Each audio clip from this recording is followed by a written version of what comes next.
അങ്ങനെ പതിയെ അവരുടെ കപ്പൽ മറൈൻ ഹെഡ്ക്വാർട്ടേഴ്സിലേക്ക് പോകുന്നു. ഈ സമയത്ത് മറൈൻ ഹെഡ്ക്വാർട്ടേഴ്സിൽ എല്ലാവരും തയ്യാറായി നിൽക്കുകയാണ്. എയ്സിന്റെ എക്സിക്യൂഷന് ഇനി വെറും 3 മണിക്കൂർ മാത്രമേ ബാക്കിയുള്ളൂ. അതുപോലെ എയ്സിനെ അവർ മറൈൻ ഹെഡ്ക്വാർട്ടേഴ്സിലേക്ക് എത്തിച്ചു. ഇതേ സമയത്ത് ഒരുപാട് ദൂരെയുള്ള വെതേരിയയില് അവിടെ നമ്മുടെ നാമി ഒരു ഭാഗത്ത് സങ്കടത്തോടെ ഇരിക്കുകയാണ്. അപ്പൊ അവളുടെ അടുത്തേക്ക് ഹെറഡസ് എന്ന് പറയുന്ന വിസാഡ് അവളുടെ സങ്കടം മാറ്റി സന്തോഷിപ്പിക്കാൻ വരുന്നു. പക്ഷെ അയാൾ ചെയ്തു കൂട്ടുന്ന പ്രവൃത്തി നമ്മുടെ നാമിക്ക് ഇഷ്ടപ്പെടുമോ? ഇല്ല. ഓൾറെഡി വിഷമിച്ചിരിക്കുന്ന നമ്മുടെ നാമിയുടെ അടുത്തേക്ക് അയാൾ വന്ന് ഓരോ കോപ്രായം കാണിച്ചു കൂട്ടുമ്പോൾ നാമിക്ക് ദേഷ്യം വരും. അതുകൊണ്ട് നാമി അയാളുടെ തലക്കിട്ടൊന്ന് കൊടുത്തു. നിങ്ങൾക്ക് ഉറപ്പുണ്ടോ നമ്മൾ സബോഡി ആർക്കിപ്പെലോഗിലേക്ക് തന്നെയല്ലേ പോകുന്നത്? നമ്മൾ എപ്പോഴും അവിടേക്ക് എത്താൻ പോകുന്നത് എന്നിങ്ങനെ നാമി ചോദിക്കുമ്പോൾ അതിന് ഹെറഡസ് നീ എന്താ ഈ പറയുന്നേ? വെതേരിയ എന്ന് പറയുന്നത് കാറ്റിനനുസരിച്ച് മാത്രമേ നീങ്ങുള്ളൂ. ഇനിയൊരു വലിയ ചുഴലിക്കാറ്റ് വരികയാണെങ്കിൽ ഇതിന്റെ സ്പീഡ് കൂടും. അത് കേട്ട നാമി വീണ്ടും കൊടുത്തു അയാൾക്കിട്ടൊരടി. ഇതൊരു സ്കൈ ഐലൻഡ് അല്ലായിരുന്നെങ്കിൽ ഞാൻ എപ്പോഴും സബോഡിയയിലേക്ക് പോയേനെ. നീ ഇപ്പൊ ആകാശത്താണെങ്കിലും താഴെയാണെങ്കിലും സബോഡിയിൽ നിന്ന് ഒരുപാട് ദൂരെയാണ്. അതുകൊണ്ട് നീ ഇവിടെ തന്നെ നിൽക്കുകയാണെങ്കിൽ നമുക്ക് ഒരു ദിവസം അവിടേക്ക് എത്തിച്ചേരാൻ പറ്റും.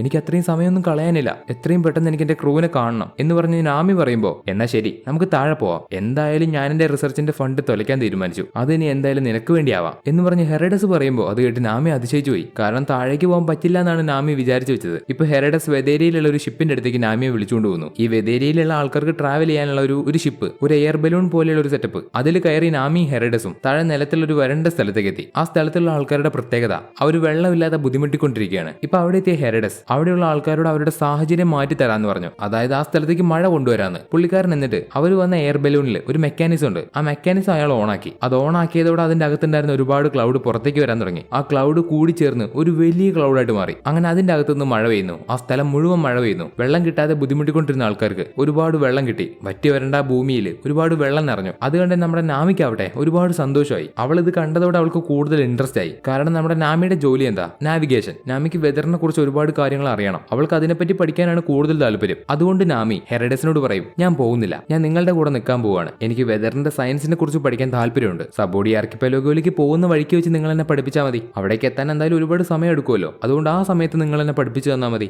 അതിന് ഹെറഡസ് പിന്നെന്താ, സയൻസിനെയും വെതറിനെയും ഇഷ്ടപ്പെടുന്ന ആൾക്കാർക്ക് എപ്പോഴും എന്റെ അടുത്തേക്ക് സ്വാഗതം. നാമി അങ്ങനെ ഹെറഡസിന്റെ കൂടെ ചേർന്ന് ഒരുപാട് കാര്യങ്ങൾ പഠിക്കാൻ തീരുമാനിച്ചു. അടുത്ത സീനിൽ കാണിക്കുന്നത് ഫ്രാങ്കിയാണ്. ഡോക്ടർ വെഗാപാങ്കിന്റെ ജന്മസ്ഥലത്ത് എത്തിച്ചേർന്ന ഫ്രാങ്കി അവൻ പരിചയപ്പെട്ട മുത്തശ്ശന്റെയും പേരക്കുട്ടിയുടെ അടുത്തായിരുന്നു. തുടർന്ന് ആ പേരക്കുട്ടി ഫ്രാങ്കിക്ക് ഡോക്ടർ വെഗാപാങ്കിന്റെ ലാബ് കാണിച്ചു കൊടുത്ത് ഇതാണ് ഡോക്ടർ വെഗാപാങ്കിന്റെ ലാബ്. ഇവിടെ വെച്ച് അയാൾ ഒരുപാട് ഡേഞ്ചറസ് ആയിട്ടുള്ള സൈബോർഗിനെ ഉണ്ടാക്കിയിട്ടുണ്ട്. ഒരുപാട് വർഷങ്ങൾക്ക് മുമ്പ് അയാൾ ഈ സ്ഥലം വിട്ടു പോയി. ഇപ്പൊ ഈ സ്ഥലത്ത് അയാളുടെ ഈ ലാബും കൂടാതെ അയാൾ ഉണ്ടാക്കിവിട്ട സൈബോർഗുകൾ മാത്രമേ ഉള്ളൂ. നമ്മൾ ഇതിന്റെ അകത്തേക്ക് കയറുമ്പോൾ സൂക്ഷിക്കണം. ഈ സ്ഥലം ഒരുപാട് ഡേഞ്ചറസ് ആണ്. എന്നാൽ ചെറിയ പയ്യൻ ഫ്രാങ്കിക്ക് പറഞ്ഞു കൊടുത്തതിന് ശേഷം രണ്ടുപേരും ഡോക്ടർ വെഗാപങ്കിന്റെ ലാബിന്റെ അകത്തേക്ക് കയറി. ഇതിനിടയിൽ കാമബക്ക കിങ്ഡത്തിൽ എത്തിയ നമ്മുടെ സാഞ്ചി ആരും കാണാതെ ഒരു ഭാഗത്ത് ഒളിച്ചിരിക്കുകയാണ്. കാരണം കാമബക്ക കിങ്ഡത്തിലുള്ള ആൾക്കാർ എങ്ങനെയാണെന്ന് നമുക്കറിയാലോ. പോരാത്തതിന് സാഞ്ചിയെ അവർ ഇത്രയും നേരിട്ട് ഓടിക്കായിരുന്നു. നീ ഞങ്ങളിൽ ഒരാളാണെന്നും പറഞ്ഞ്. അപ്പൊ സാഞ്ചി ഒരു പാറക്കഷ്ണം ചവിട്ടി പൊട്ടിച്ച് അവർക്ക് നേരെ എറിഞ്ഞു. എന്നാൽ അതൊക്കെ സിമ്പിൾ ആയിട്ട് പൊട്ടിച്ച് അവർ സാഞ്ചിയുടെ പുറകെ വന്നു. അത്രയും പവർഫുൾ ആയിട്ടുള്ള ആൾക്കാരാണ് അവര്. അവരുടെ അടുത്ത് നിന്ന് അവർ കാണാതെ സാഞ്ചി എങ്ങനെയൊക്കെ ഇവിടെ ഒളിച്ചിരിക്കുകയാണ്. സാഞ്ചിയുടെ കയ്യിൽ റെയിലി കൊടുത്ത വീവർ കാർഡ് ഉണ്ട്. പക്ഷെ ഇവിടെ നിന്ന് രക്ഷപ്പെടാൻ യാതൊരു വഴിയില്ല. എന്നിട്ട് ആ വീവർ കാർഡും കയ്യിലെടുത്ത് നാമി സാൻ, റോബിൻ ചാൻ,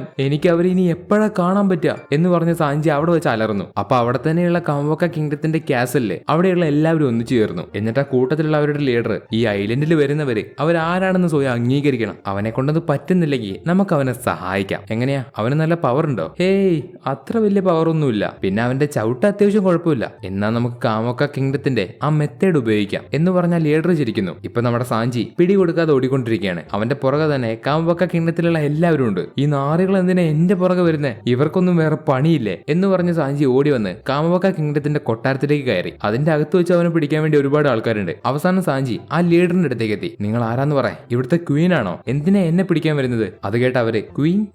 ഞാനാണോ ക്വീൻ? എന്റെ പേര് കരോലൈൻ, കാമബക്ക കിങ്ഡത്തിന്റെ ലെജൻഡറി ക്വീൻ ഇവ സമയാണ്. അതുകൊണ്ട് നീ എന്നെ ക്വീൻ എന്ന് വിളിച്ചതിൽ എനിക്ക് ഒരുപാട് സന്തോഷം. എന്റെ പൊന്നു തള്ളേ, നിങ്ങൾ ക്വീൻ ആണെങ്കിലും ഇനി അവർക്ക് പകരം വന്ന ആളാണെങ്കിലും എനിക്ക് പ്രശ്നമില്ല. ഞാൻ നേരെ കാര്യത്തിലേക്ക് വരാം. എനിക്ക് ഈ സ്ഥലത്ത് നിന്നിട്ട് ഭ്രാന്ത് പിടിക്കുന്നുണ്ട്. അതുകൊണ്ട് എത്രയും പെട്ടെന്ന് എന്നെ ഇവിടെ നിന്നൊന്ന് പുറത്തേക്ക് കൊണ്ടുപോകാൻ സഹായിക്കേ. നിന്നെ ഞാൻ പുറത്തേക്ക് കൊണ്ടുപോകാം. പക്ഷേ നീ ഞങ്ങളുടെ ഈ കൂട്ടത്തിലുള്ള ഏറ്റവും സ്ട്രോങ്ങസ്റ്റ് ആയിട്ടുള്ള ആളുടെ കൂടെ ഫൈറ്റ് ചെയ്യണം. ശരി, എനിക്ക് എന്നാ അതിന് സമ്മതമാണ് എന്ന് സാഞ്ചി പറയുമ്പോ, എന്നാ നീ ഞങ്ങളുടെ ഡ്രസ്സ് ഇടണം, എന്നിട്ട് വേണം ഫൈറ്റ് ചെയ്യാൻ. അത് കേട്ട് സാഞ്ചി അവരെ പറഞ്ഞ ഡ്രസ്സ് വിട്ട് ഫൈറ്റ് ചെയ്യുന്ന സ്ഥലത്തെത്തി. അവനെതിരെ ഫൈറ്റ് ചെയ്യുന്നത് മറ്റാരുമല്ല, നമ്മൾ മുമ്പ് കണ്ട കരോലിനാണ്. സാഞ്ചി ഈ ഫൈറ്റ് ഒക്കെ പെട്ടെന്ന് തീർക്കുക, ഇതൊക്കെ സിമ്പിൾ ആയിട്ടുള്ള ഫൈറ്റ് അല്ലേ എന്ന് ചിന്തിച്ച് കരോലിനെ ചാടി വന്ന് ചവിട്ടി. എന്നാൽ പുള്ളിക്കാരിക്ക് ആ അറ്റാക്ക് കൊണ്ടില്ല. അപ്പോഴേക്കും മാറി നിന്നു. അതിൽ ദേഷ്യം വന്ന സാഞ്ചി വീണ്ടും ചവിട്ടുന്നുണ്ട്. പക്ഷെ ഒരു ചവിട്ട് പോലും സാഞ്ചിക്ക് കൊടുക്കാൻ പറ്റുന്നില്ല. അവസാനം കരോലിൻ സാഞ്ചിയെ പിടിച്ച് ഡാൻസ് കളിക്കുന്നു. അപ്പൊ സാഞ്ചിക്ക് തിരിച്ച് ഫൈറ്റ് ചെയ്യാൻ പറ്റുന്നില്ല. പകരം അവന് നാണം വരുന്നുണ്ട്. അങ്ങനെ ഡാൻസ് ചെയ്ത് പതിയെ സാഞ്ചി അവരിലൊരാളായിട്ട് മാറി. കടൽ തീരത്തൂടെ സാഞ്ചി അവരുടെ പോലെ ലിപ്സ്റ്റിക് ഒക്കെ ഇട്ട് അവരെ പോലെ ഡ്രസ്സൊക്കെ മാറി ഓടിച്ചാടി അവരുടെ പുറകെ പോകുന്നു. അടുത്ത സീനിൽ നമ്മുടെ പാവൻ ചോപ്പറിനെയാണ് കാണിക്കുന്നത്. നമ്മുടെ ചോപ്പർ വന്ന് പെട്ട സ്ഥലത്ത് അവന് ഒരുപാട് മോശം അനുഭവം ഉണ്ടായി. അവിടെയുള്ള ജയന്റ് ആയിട്ടുള്ള പക്ഷികള് നമ്മുടെ ചോപ്പറിനെ ഒരു കളിപ്പാവെ പോലെയാണ് കണ്ടത്. അതുപോലെ അവിടെ ജീവിക്കുന്ന ആദിവാസിയായിട്ടുള്ള മനുഷ്യര് നമ്മുടെ ചോപ്പറിനെ തിന്നാൻ ശ്രമിച്ചു. അതിൽ നിന്നൊക്കെ രക്ഷപ്പെട്ടു വന്ന നമ്മുടെ ചോപ്പർ ഒരു ഗുഹയ്ക്കകത്ത് ഒളിച്ചിരിക്കുകയായിരുന്നു. അപ്പൊ ആ ജയന്റ് ആയിട്ടുള്ള പക്ഷികളുടെ ഒരു കുട്ടി പക്ഷി അവിടേക്ക് എങ്ങനെയോ മുറിവ് പറ്റി എത്തിപ്പെട്ടു. അങ്ങനെ മുറിവ് പറ്റിയ പക്ഷി കുഞ്ഞിനെ നമ്മുടെ ചോപ്പറാണ് നോക്കിയത്. ചോപ്പർ ഭക്ഷണം കൊടുത്തു, മരുന്ന് കൊടുത്തു. ഇതൊക്കെ എന്തിനു വേണ്ടിയാണെന്ന് വെച്ചാൽ ഈ പക്ഷി കുറച്ച് കഴിയുമ്പോൾ വലുതാവും. അപ്പൊ ചോപ്പറിന് ഈ പക്ഷിയുടെ പുറത്ത് കയറി സബോഡിയിലേക്ക് പോവാ എന്നൊരു ചിന്തയിലാണ് നമ്മുടെ ചോപ്പർ ഇങ്ങനെയൊക്കെ ചെയ്തു കൂട്ടുന്നത്. അങ്ങനെ ഒരു ദിവസം നമ്മുടെ ചോപ്പർ എഴുന്നേറ്റ് നോക്കുമ്പോൾ ആ പക്ഷിക്കുട്ടിയെ കാണാനില്ല. ആ പക്ഷി കുഞ്ഞ് കാട്ടിലേക്ക് കയറിപ്പോയി. അപ്പൊ നമ്മുടെ ചോപ്പർ അതിന്റെ കാൽപ്പാട് നോക്കി പോയി അതിനവസാനം കണ്ടുപിടിച്ചു. പക്ഷെ അപ്പോഴേക്കും അവിടേക്ക് ആ ആദിവാസി മനുഷ്യർ വന്ന് നമ്മുടെ ചോപ്പറിനെ അറ്റാക്ക് ചെയ്യാൻ ശ്രമിക്കുന്നു. അതുപോലെ ആ പക്ഷി കുഞ്ഞിനെ അതിന്റെ അമ്മ വന്ന് എടുത്തുകൊണ്ടും പോയി. അതുകൊണ്ട് ആ ആദിവാസി മനുഷ്യര് നമ്മുടെ ചോപ്പറിനെ അറ്റാക്ക് ചെയ്യാണ്. അടുത്ത സീനിൽ കാണിക്കുന്നത് നമ്മുടെ റോബിനെയാണ്. റോബിനെ കൊണ്ടുവന്ന് ജയിലിൽ ഇട്ടതിന് ശേഷം അവിടുത്തെ ഗാർഡ്സ് റോബിനെ ഒരുപാട് ടോർച്ചർ ചെയ്തു. അതുപോലെ റോബിൻ ഇട്ട് വെച്ചിരിക്കുന്ന ജയിലിന്റെ തൊട്ടപ്പുറത്ത് ഒരു വയസ്സായ ആളുണ്ട്. അയാൾ നമ്മുടെ റോബിനോട് സംസാരിച്ച് ഒന്ന് പരിചയപ്പെടുന്നുണ്ട്. അങ്ങനെ സമയം രാത്രിയാവുന്നു. അപ്പൊ റവല്യൂഷണറി ആർമിയിലുള്ള ആൾക്കാർ വന്ന് അവിടുത്തെ ഗാർഡ്സിനെയൊക്കെ അറ്റാക്ക് ചെയ്യുന്നു. എന്നിട്ട് ആ വന്ന റവല്യൂഷണറി ആർമിയിലെ ആൾക്കാർ റോബിന്റെ തൊട്ടപ്പുറത്ത് കിടക്കുന്ന മനുഷ്യനെ റിലീസ് ചെയ്ത് വിടുന്നു. അയാളും ഈ റവല്യൂഷണറി ആർമിയിലെ ഒരു മെമ്പറാണ്. സോ അയാളെ രക്ഷപ്പെടുത്താൻ വേണ്ടിയാണ് ഈ റവല്യൂഷണറി ആർമിയിലെ ആൾക്കാർ വന്ന് ഇവിടെ മുഴുവൻ അറ്റാക്ക് ചെയ്തത്. പുറത്തിറങ്ങിയ മനുഷ്യൻ നമ്മുടെ റോബിനെ രക്ഷപ്പെടുത്താൻ വേണ്ടി പറയുന്നു. അങ്ങനെ അയാൾ ജയിലിന്റെ പുറത്തിറങ്ങുന്നതിന് മുമ്പ് ഒരുപാട് ഗാർഡ്സ് അവർ അറ്റാക്ക് ചെയ്യാൻ വരുന്നു. അപ്പോഴാണ് നമ്മുടെ റോബിന്റെ കയ്യിലെ ചങ്ങല അഴിഞ്ഞു വീഴുന്നത്. പിന്നെ പറയണ്ടല്ലോ, എല്ലാ ഗാർഡ്സിന്റെയും കഴുത്തൊടിഞ്ഞു വീണു. എന്നിട്ട് റോബിൻ ആ ചെറിയ പെൺകുട്ടിക്ക് യാത്ര പറഞ്ഞ് അവിടെ നിന്ന് പോവാണ്. അടുത്ത സീനിൽ നമ്മുടെ ഊസോപ്പിനെയാണ് കാണിക്കുന്നത്. മനുഷ്യനെ തിന്നുന്ന ചെടി നമ്മുടെ ഊസോപ്പിനെ ഇട്ട് ഓടിക്കുന്നു. അതിന്റെ അടുത്ത് നിന്ന് നമ്മുടെ ഊസോപ്പിനെ രക്ഷപ്പെടുത്തുന്നത് നമ്മൾ മുമ്പ് കണ്ട ഹെറക്കിൾസ് എന്ന് പറയുന്ന ആളാണ്. അയാൾ എന്നിട്ട് നമ്മുടെ ഊസോപ്പിനെ ഒരു സ്ഥലത്തേക്ക് വിളിച്ചുകൊണ്ട് പോകുന്നു. ആ സ്ഥലത്ത് ഒരുപാട് ഭക്ഷണമുണ്ട്. ഭക്ഷണം എന്ന് പറഞ്ഞാൽ ഒരുപാട് ഭക്ഷണം, എത്ര വേണമെങ്കിലും തിന്നാം. അവിടേക്ക് ഹെറക്കിൾസ് നമ്മുടെ ഊസോപ്പിനെ കൊണ്ടുവന്നിട്ട് പറയും, നീ ഇവിടുന്ന് എത്ര വേണമെങ്കിലും തിന്നോ, ഭക്ഷണം തിന്നുന്നതിലൂടെ നിനക്ക് സ്റ്റാമിന ഉണ്ടാവും, പിന്നെ ആ മനുഷ്യനെ തിന്നുന്ന ചെടി നിന്നെ ഉപദ്രവിക്കില്ല. അത് കേട്ട നമ്മുടെ ഊസോപ്പ് ആവട്ടെ അവിടെയുള്ള ഭക്ഷണം മുഴുവൻ വാരി വലിച്ചെടുത്ത് തിന്നാൻ തുടങ്ങി. ഡാ ഭക്ഷണം മാത്രം നിന്നാ പോരാ, അതിന്റെ കൂടെ നീ വർക്കൗട്ടും ചെയ്യണം. എനിക്കറിയാം, നിങ്ങൾ എന്നെ കൂടുതൽ പഠിപ്പിക്കൊന്നും വേണ്ട, ഇതുപോലെ ഭക്ഷണം കഴിച്ച് ഞാൻ നിങ്ങളെ പോലെ ഒരു ഹീറോ ആയിട്ട് മാറും എന്ന് പറഞ്ഞ് ഊസോപ്പ് വീണ്ടും തിന്നാൻ തുടങ്ങി. അങ്ങനെ തിന്ന് നമ്മുടെ ഊസോപ്പ് തടിച്ച് കൊഴുത്തു. പെട്ടെന്നാണ് ആ ഐലൻഡ് ക്ലോസ് ആവാൻ തുടങ്ങുന്നത്. ഈ ഐലൻഡിന്റെ പ്രത്യേകത, ഇത് കുറച്ചു നേരം തുറന്നിരിക്കും, കുറച്ചു നേരം കഴിയുമ്പോൾ അത് അടയും. ഈ ഐലൻഡിന്റെ നടുവിൽ ഒരു വലിയ ദ്വാരമുണ്ട്, അതാണ് ഈ ഐലൻഡിന്റെ വായ. അങ്ങനെ ഈ ഐലൻഡ് ക്ലോസ് ആവുന്ന സമയത്ത് മുകളിലുള്ള ആൾക്കാരൊക്കെ ഈ ഐലൻഡിന്റെ വായയിലേക്ക് വന്ന് വീഴും. സോ തടിച്ചിട്ടുള്ള ആൾക്കാർക്ക് ഇവിടെ സർവൈവ് ചെയ്യാൻ പറ്റില്ല. അതിനു പകരം ഭക്ഷണം കുറച്ച് തിന്ന് ഫിറ്റ് ആയിരിക്കുന്ന ആൾക്കാർക്ക് മാത്രമേ ഇവിടെ സർവൈവ് ചെയ്യാം. പക്ഷെ നമ്മുടെ ഊസോപ്പ് എന്താ ചെയ്തേ, ഒരുപാട് ഭക്ഷണം തിന്ന് ഓവറായിട്ട് തടിച്ചു. അതുകൊണ്ട് നമ്മുടെ ഊസോപ്പിന് മാത്രം മുകളിലേക്ക് പിടിച്ചു നിൽക്കാൻ പറ്റുന്നില്ല. അതിന്റെ വായ ക്ലോസ് ആയി വരുമ്പോൾ ഊസോപ്പ് അതിലേക്ക് വന്ന് വീഴും. അങ്ങനെ ഊസോപ്പ് താഴേക്ക് വീണുകൊണ്ടിരിക്കുമ്പോൾ ഹെറക്കിൾസ് അവനെ പിടിച്ചു. പക്ഷേ ഓവർ വെയിറ്റ് കാരണം ഹെറക്കിൾസിന് ഊസോപ്പിനെ പിടിച്ചു നിർത്താൻ പറ്റിയില്ല. ഊസോപ്പ് വീണ്ടും താഴേക്ക് വീണുകൊണ്ടിരിക്കുകയാണ്. അപ്പൊ നമ്മുടെ ഊസോപ്പ് ഒരു നൂഡിൽസ് കടിച്ചു പിടിച്ച് മുകളിലേക്ക് എത്തി. കൂടെ ആ ഐലൻഡ് പഴയ പോലെ ആവുകയും ചെയ്തു. അതുകൊണ്ട് മാത്രം നമ്മുടെ ഊസോപ്പ് ഇപ്രാവശ്യം രക്ഷപ്പെട്ടു. പക്ഷെ അടുത്ത പ്രാവശ്യം ഊസോപ്പ് ഫിറ്റ് ആകാതെ രക്ഷപ്പെടില്ല എന്ന് ഹെറക്കിൾസ് അവനോട് പറഞ്ഞു. അടുത്ത സീനിൽ നമ്മുടെ വൈസ് ക്യാപ്റ്റൻ സോറോയാണ് കാണിക്കുന്നത്. സോറോയ്ക്ക് ആ കാസലിന്റെ അകത്ത് നിന്ന് എങ്ങനെയെങ്കിലും രക്ഷപ്പെട്ടു പോകണം. എന്നാൽ അവനെ പോകാൻ പെരോനെ സമ്മതിക്കുന്നില്ല. അവസാനം നമ്മുടെ സോറോ എങ്ങനെയൊക്കെയോ പുറത്തിറങ്ങി. അപ്പൊ പെരോനെ നമ്മുടെ സോറോയ്ക്ക് വഴി കാണിച്ചു കൊടുക്കാൻ തീരുമാനിച്ചു. അങ്ങനെ അവർ മുമ്പോട്ട് പോകും തോറും തകർന്നടിഞ്ഞ ഒരുപാട് സ്ഥലം, അതുപോലെ കുറച്ച് ദിവസങ്ങൾക്ക് മുമ്പ് വെട്ടിയ മരം, ഇതൊക്കെ കാണുന്ന നമ്മുടെ സോറോയ്ക്ക് അവിടെ ആരൊക്കെ ഉണ്ടെന്ന് മനസ്സിലായി. അങ്ങനെ അവർ മുമ്പോട്ട് പോയിക്കൊണ്ടിരിക്കുമ്പോൾ പെട്ടെന്ന് നമ്മുടെ സോറോയെ ആരൊക്കെയോ വന്ന് അറ്റാക്ക് ചെയ്യുന്നു. എന്നാൽ അവർ ആരാണെന്ന് അറിയില്ല. പക്ഷെ അവർ ഒരുപാട് ആൾക്കാരുണ്ട്. അടുത്ത സീനിൽ കാണിക്കുന്നത് നമ്മുടെ ബ്രൂക്കിനെയാണ്.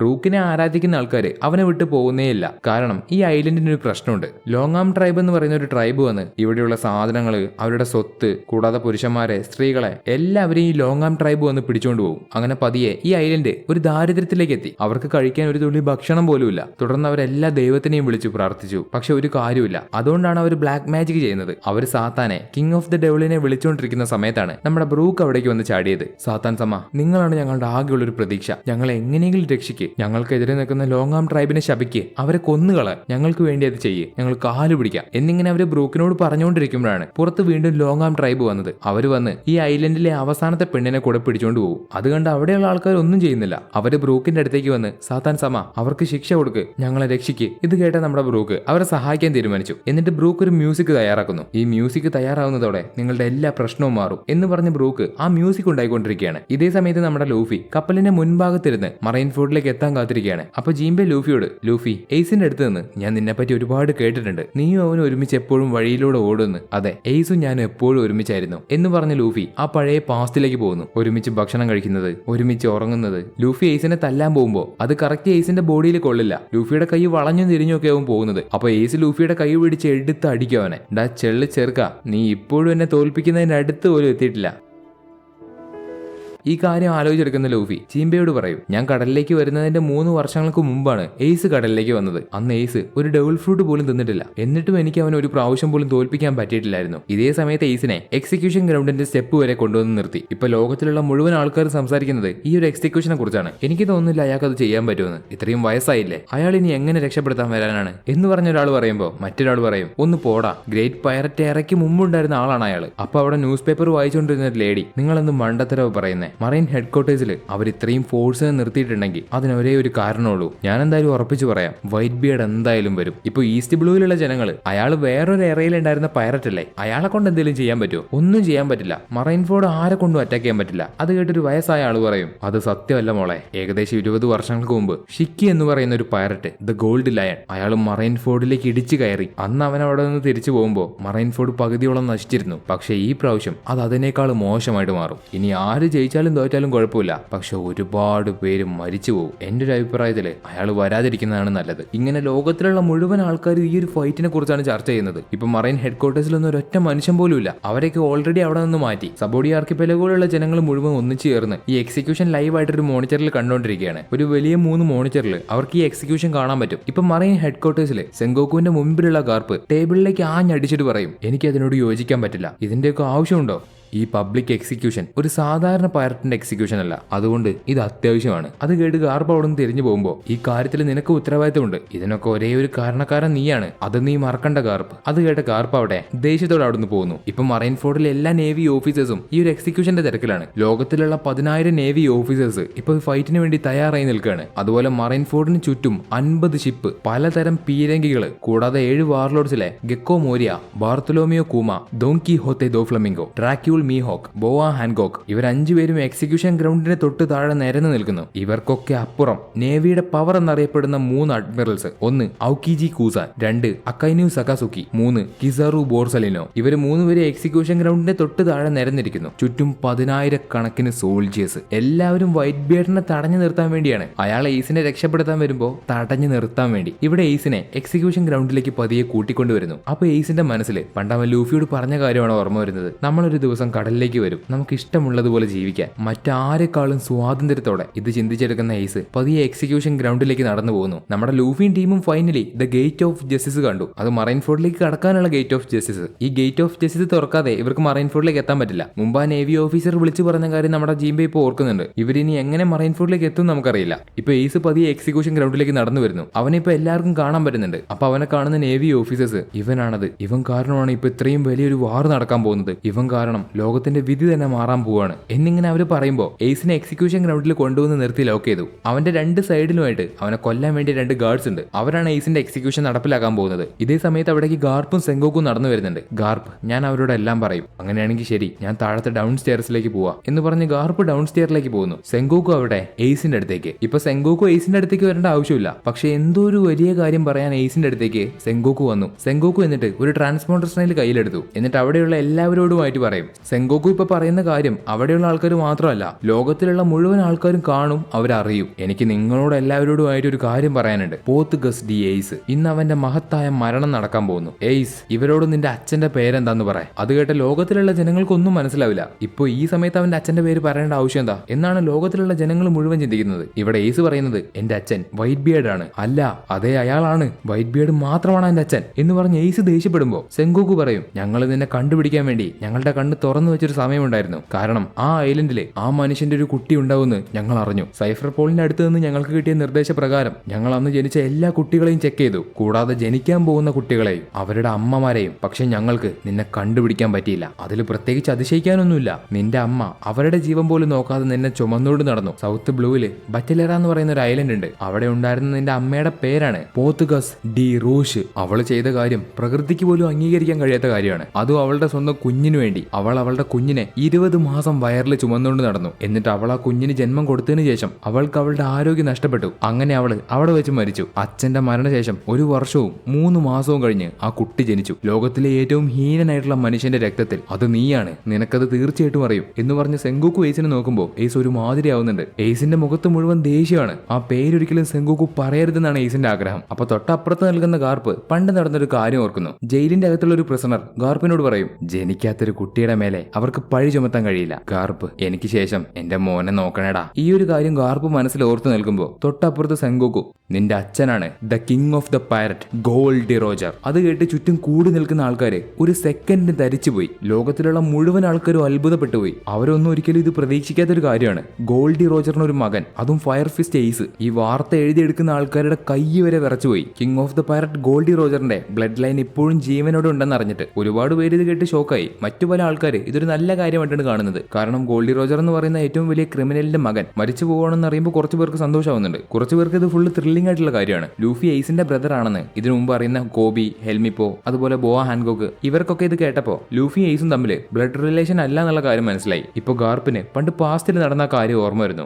ഗോൾഡി റോജറിനെ അടച്ചിട്ടിരിക്കുന്ന സെല്ലിലേക്ക് ഗാർപ്പ് പതിയെ നടന്നു വന്നു. അപ്പൊ ഗാർപ്പിനോട്, എനിക്കിത് വിശ്വസിക്കാൻ കഴിയുന്നുണ്ടോ ഗാർപ്പ്? എനിക്കൊരു കുഞ്ഞ് ജനിക്കാൻ പോവാണ്. എന്നാൽ നിർഭാഗ്യവശാൽ ഞാൻ അവന്റെ അടുത്തുണ്ടാവില്ല. റോജർ, ഇതൊക്കെ എന്തിനാ നീ എന്നോട് പറയുന്നേ? ഒരു നേവി ഓഫീസറിനോട്. ആ കുട്ടിയുടെ അമ്മ നീയുമായിട്ട് ബന്ധമുള്ളവരാണ്. അതുകൊണ്ട് അവരെ എന്തായാലും കൊന്നുകളയും. അതുകൊണ്ടാ ഗാർപ്പ് ഞാൻ ഈ കാര്യം നിന്നോട് പറയുന്നേ. വേൾഡ് ഗവൺമെന്റ് അത് കണ്ടുപിടിക്കും, എന്നിട്ട് അവളെ കൊന്നുകളയും. പക്ഷെ ഇതുവരെ ജനിക്കാത്തൊരു കുട്ടിയുടെ മേലെ അവർക്കൊന്നും ആരോപിക്കാൻ പറ്റില്ല. ഗാർപ്പ്, നമ്മൾ രണ്ടുപേരും ഒരുപാട് പ്രാവശ്യം അങ്ങോട്ടും ഇങ്ങോട്ടും കൊല്ലാൻ നോക്കിയിട്ടുണ്ട്. അതുകൊണ്ട് എനിക്ക് നിന്നെ വിശ്വസിക്കാം. ഒരു കൂട്ടുകാരനെ പോലെ നീ എന്റെ കുഞ്ഞിനെ പ്രൊട്ടക്ട് ചെയ്യണം. സംസാരം നിർത്തടാ എന്ന് ഗാർപ്പ് പറയുമ്പോ, ഇല്ല, എനിക്ക് ഉറപ്പുണ്ട് നീ അത് ചെയ്തിരിക്കും. എന്റെ കുഞ്ഞിനെ നോക്കണം. ഇതിനുശേഷം വേൾഡ് ഗവൺമെന്റ് ആ സ്ത്രീ ഉണ്ടെന്നറിഞ്ഞ ഐലൻഡിൽ മുഴുവൻ സെർച്ച് ചെയ്യുന്നു. പ്രഗ്നന്റ് ആയിട്ടുള്ള ലേഡീസ്, ആ സമയത്ത് ജനിച്ച ഒരുപാട് കുട്ടികൾ, ഇവരെയൊക്കെ വേൾഡ് ഗവൺമെന്റ് സെർച്ച് ചെയ്യുന്നത് മാത്രമല്ല അവരെ കണ്ടുപിടിച്ച് അവരെ കൊന്നുകളയുന്നു. അപ്പോഴും അവർക്ക് പിടികൊടുക്കാതെ പോഡ്ഗസ് ഡി റോഷ് ആ സ്ഥലത്ത് തന്നെ ഉണ്ടായിരുന്നു. അങ്ങനെ ഒരുപാട് മാസം കടന്നുപോയി. വേൾഡ് ഗവൺമെന്റിന്റെ തെരച്ചില് അങ്ങനെ അവസാനിച്ചു. അപ്പൊ ഒരു ദിവസം രാത്രി ആ ഐലൻഡിലേക്ക് ഗാർപ്പ് വരുന്നു. ഗാർപ്പ് വന്നത് പോഡ്ഗസ് ഡി റൂഷിനെ കാണാനാണ്. അങ്ങനെ പോഡ്ഗസ് ഡി റോഷ് ആ കുട്ടിക്ക് ജന്മം കൊടുത്തു. ആ കുട്ടിയുടെ പേരാണ്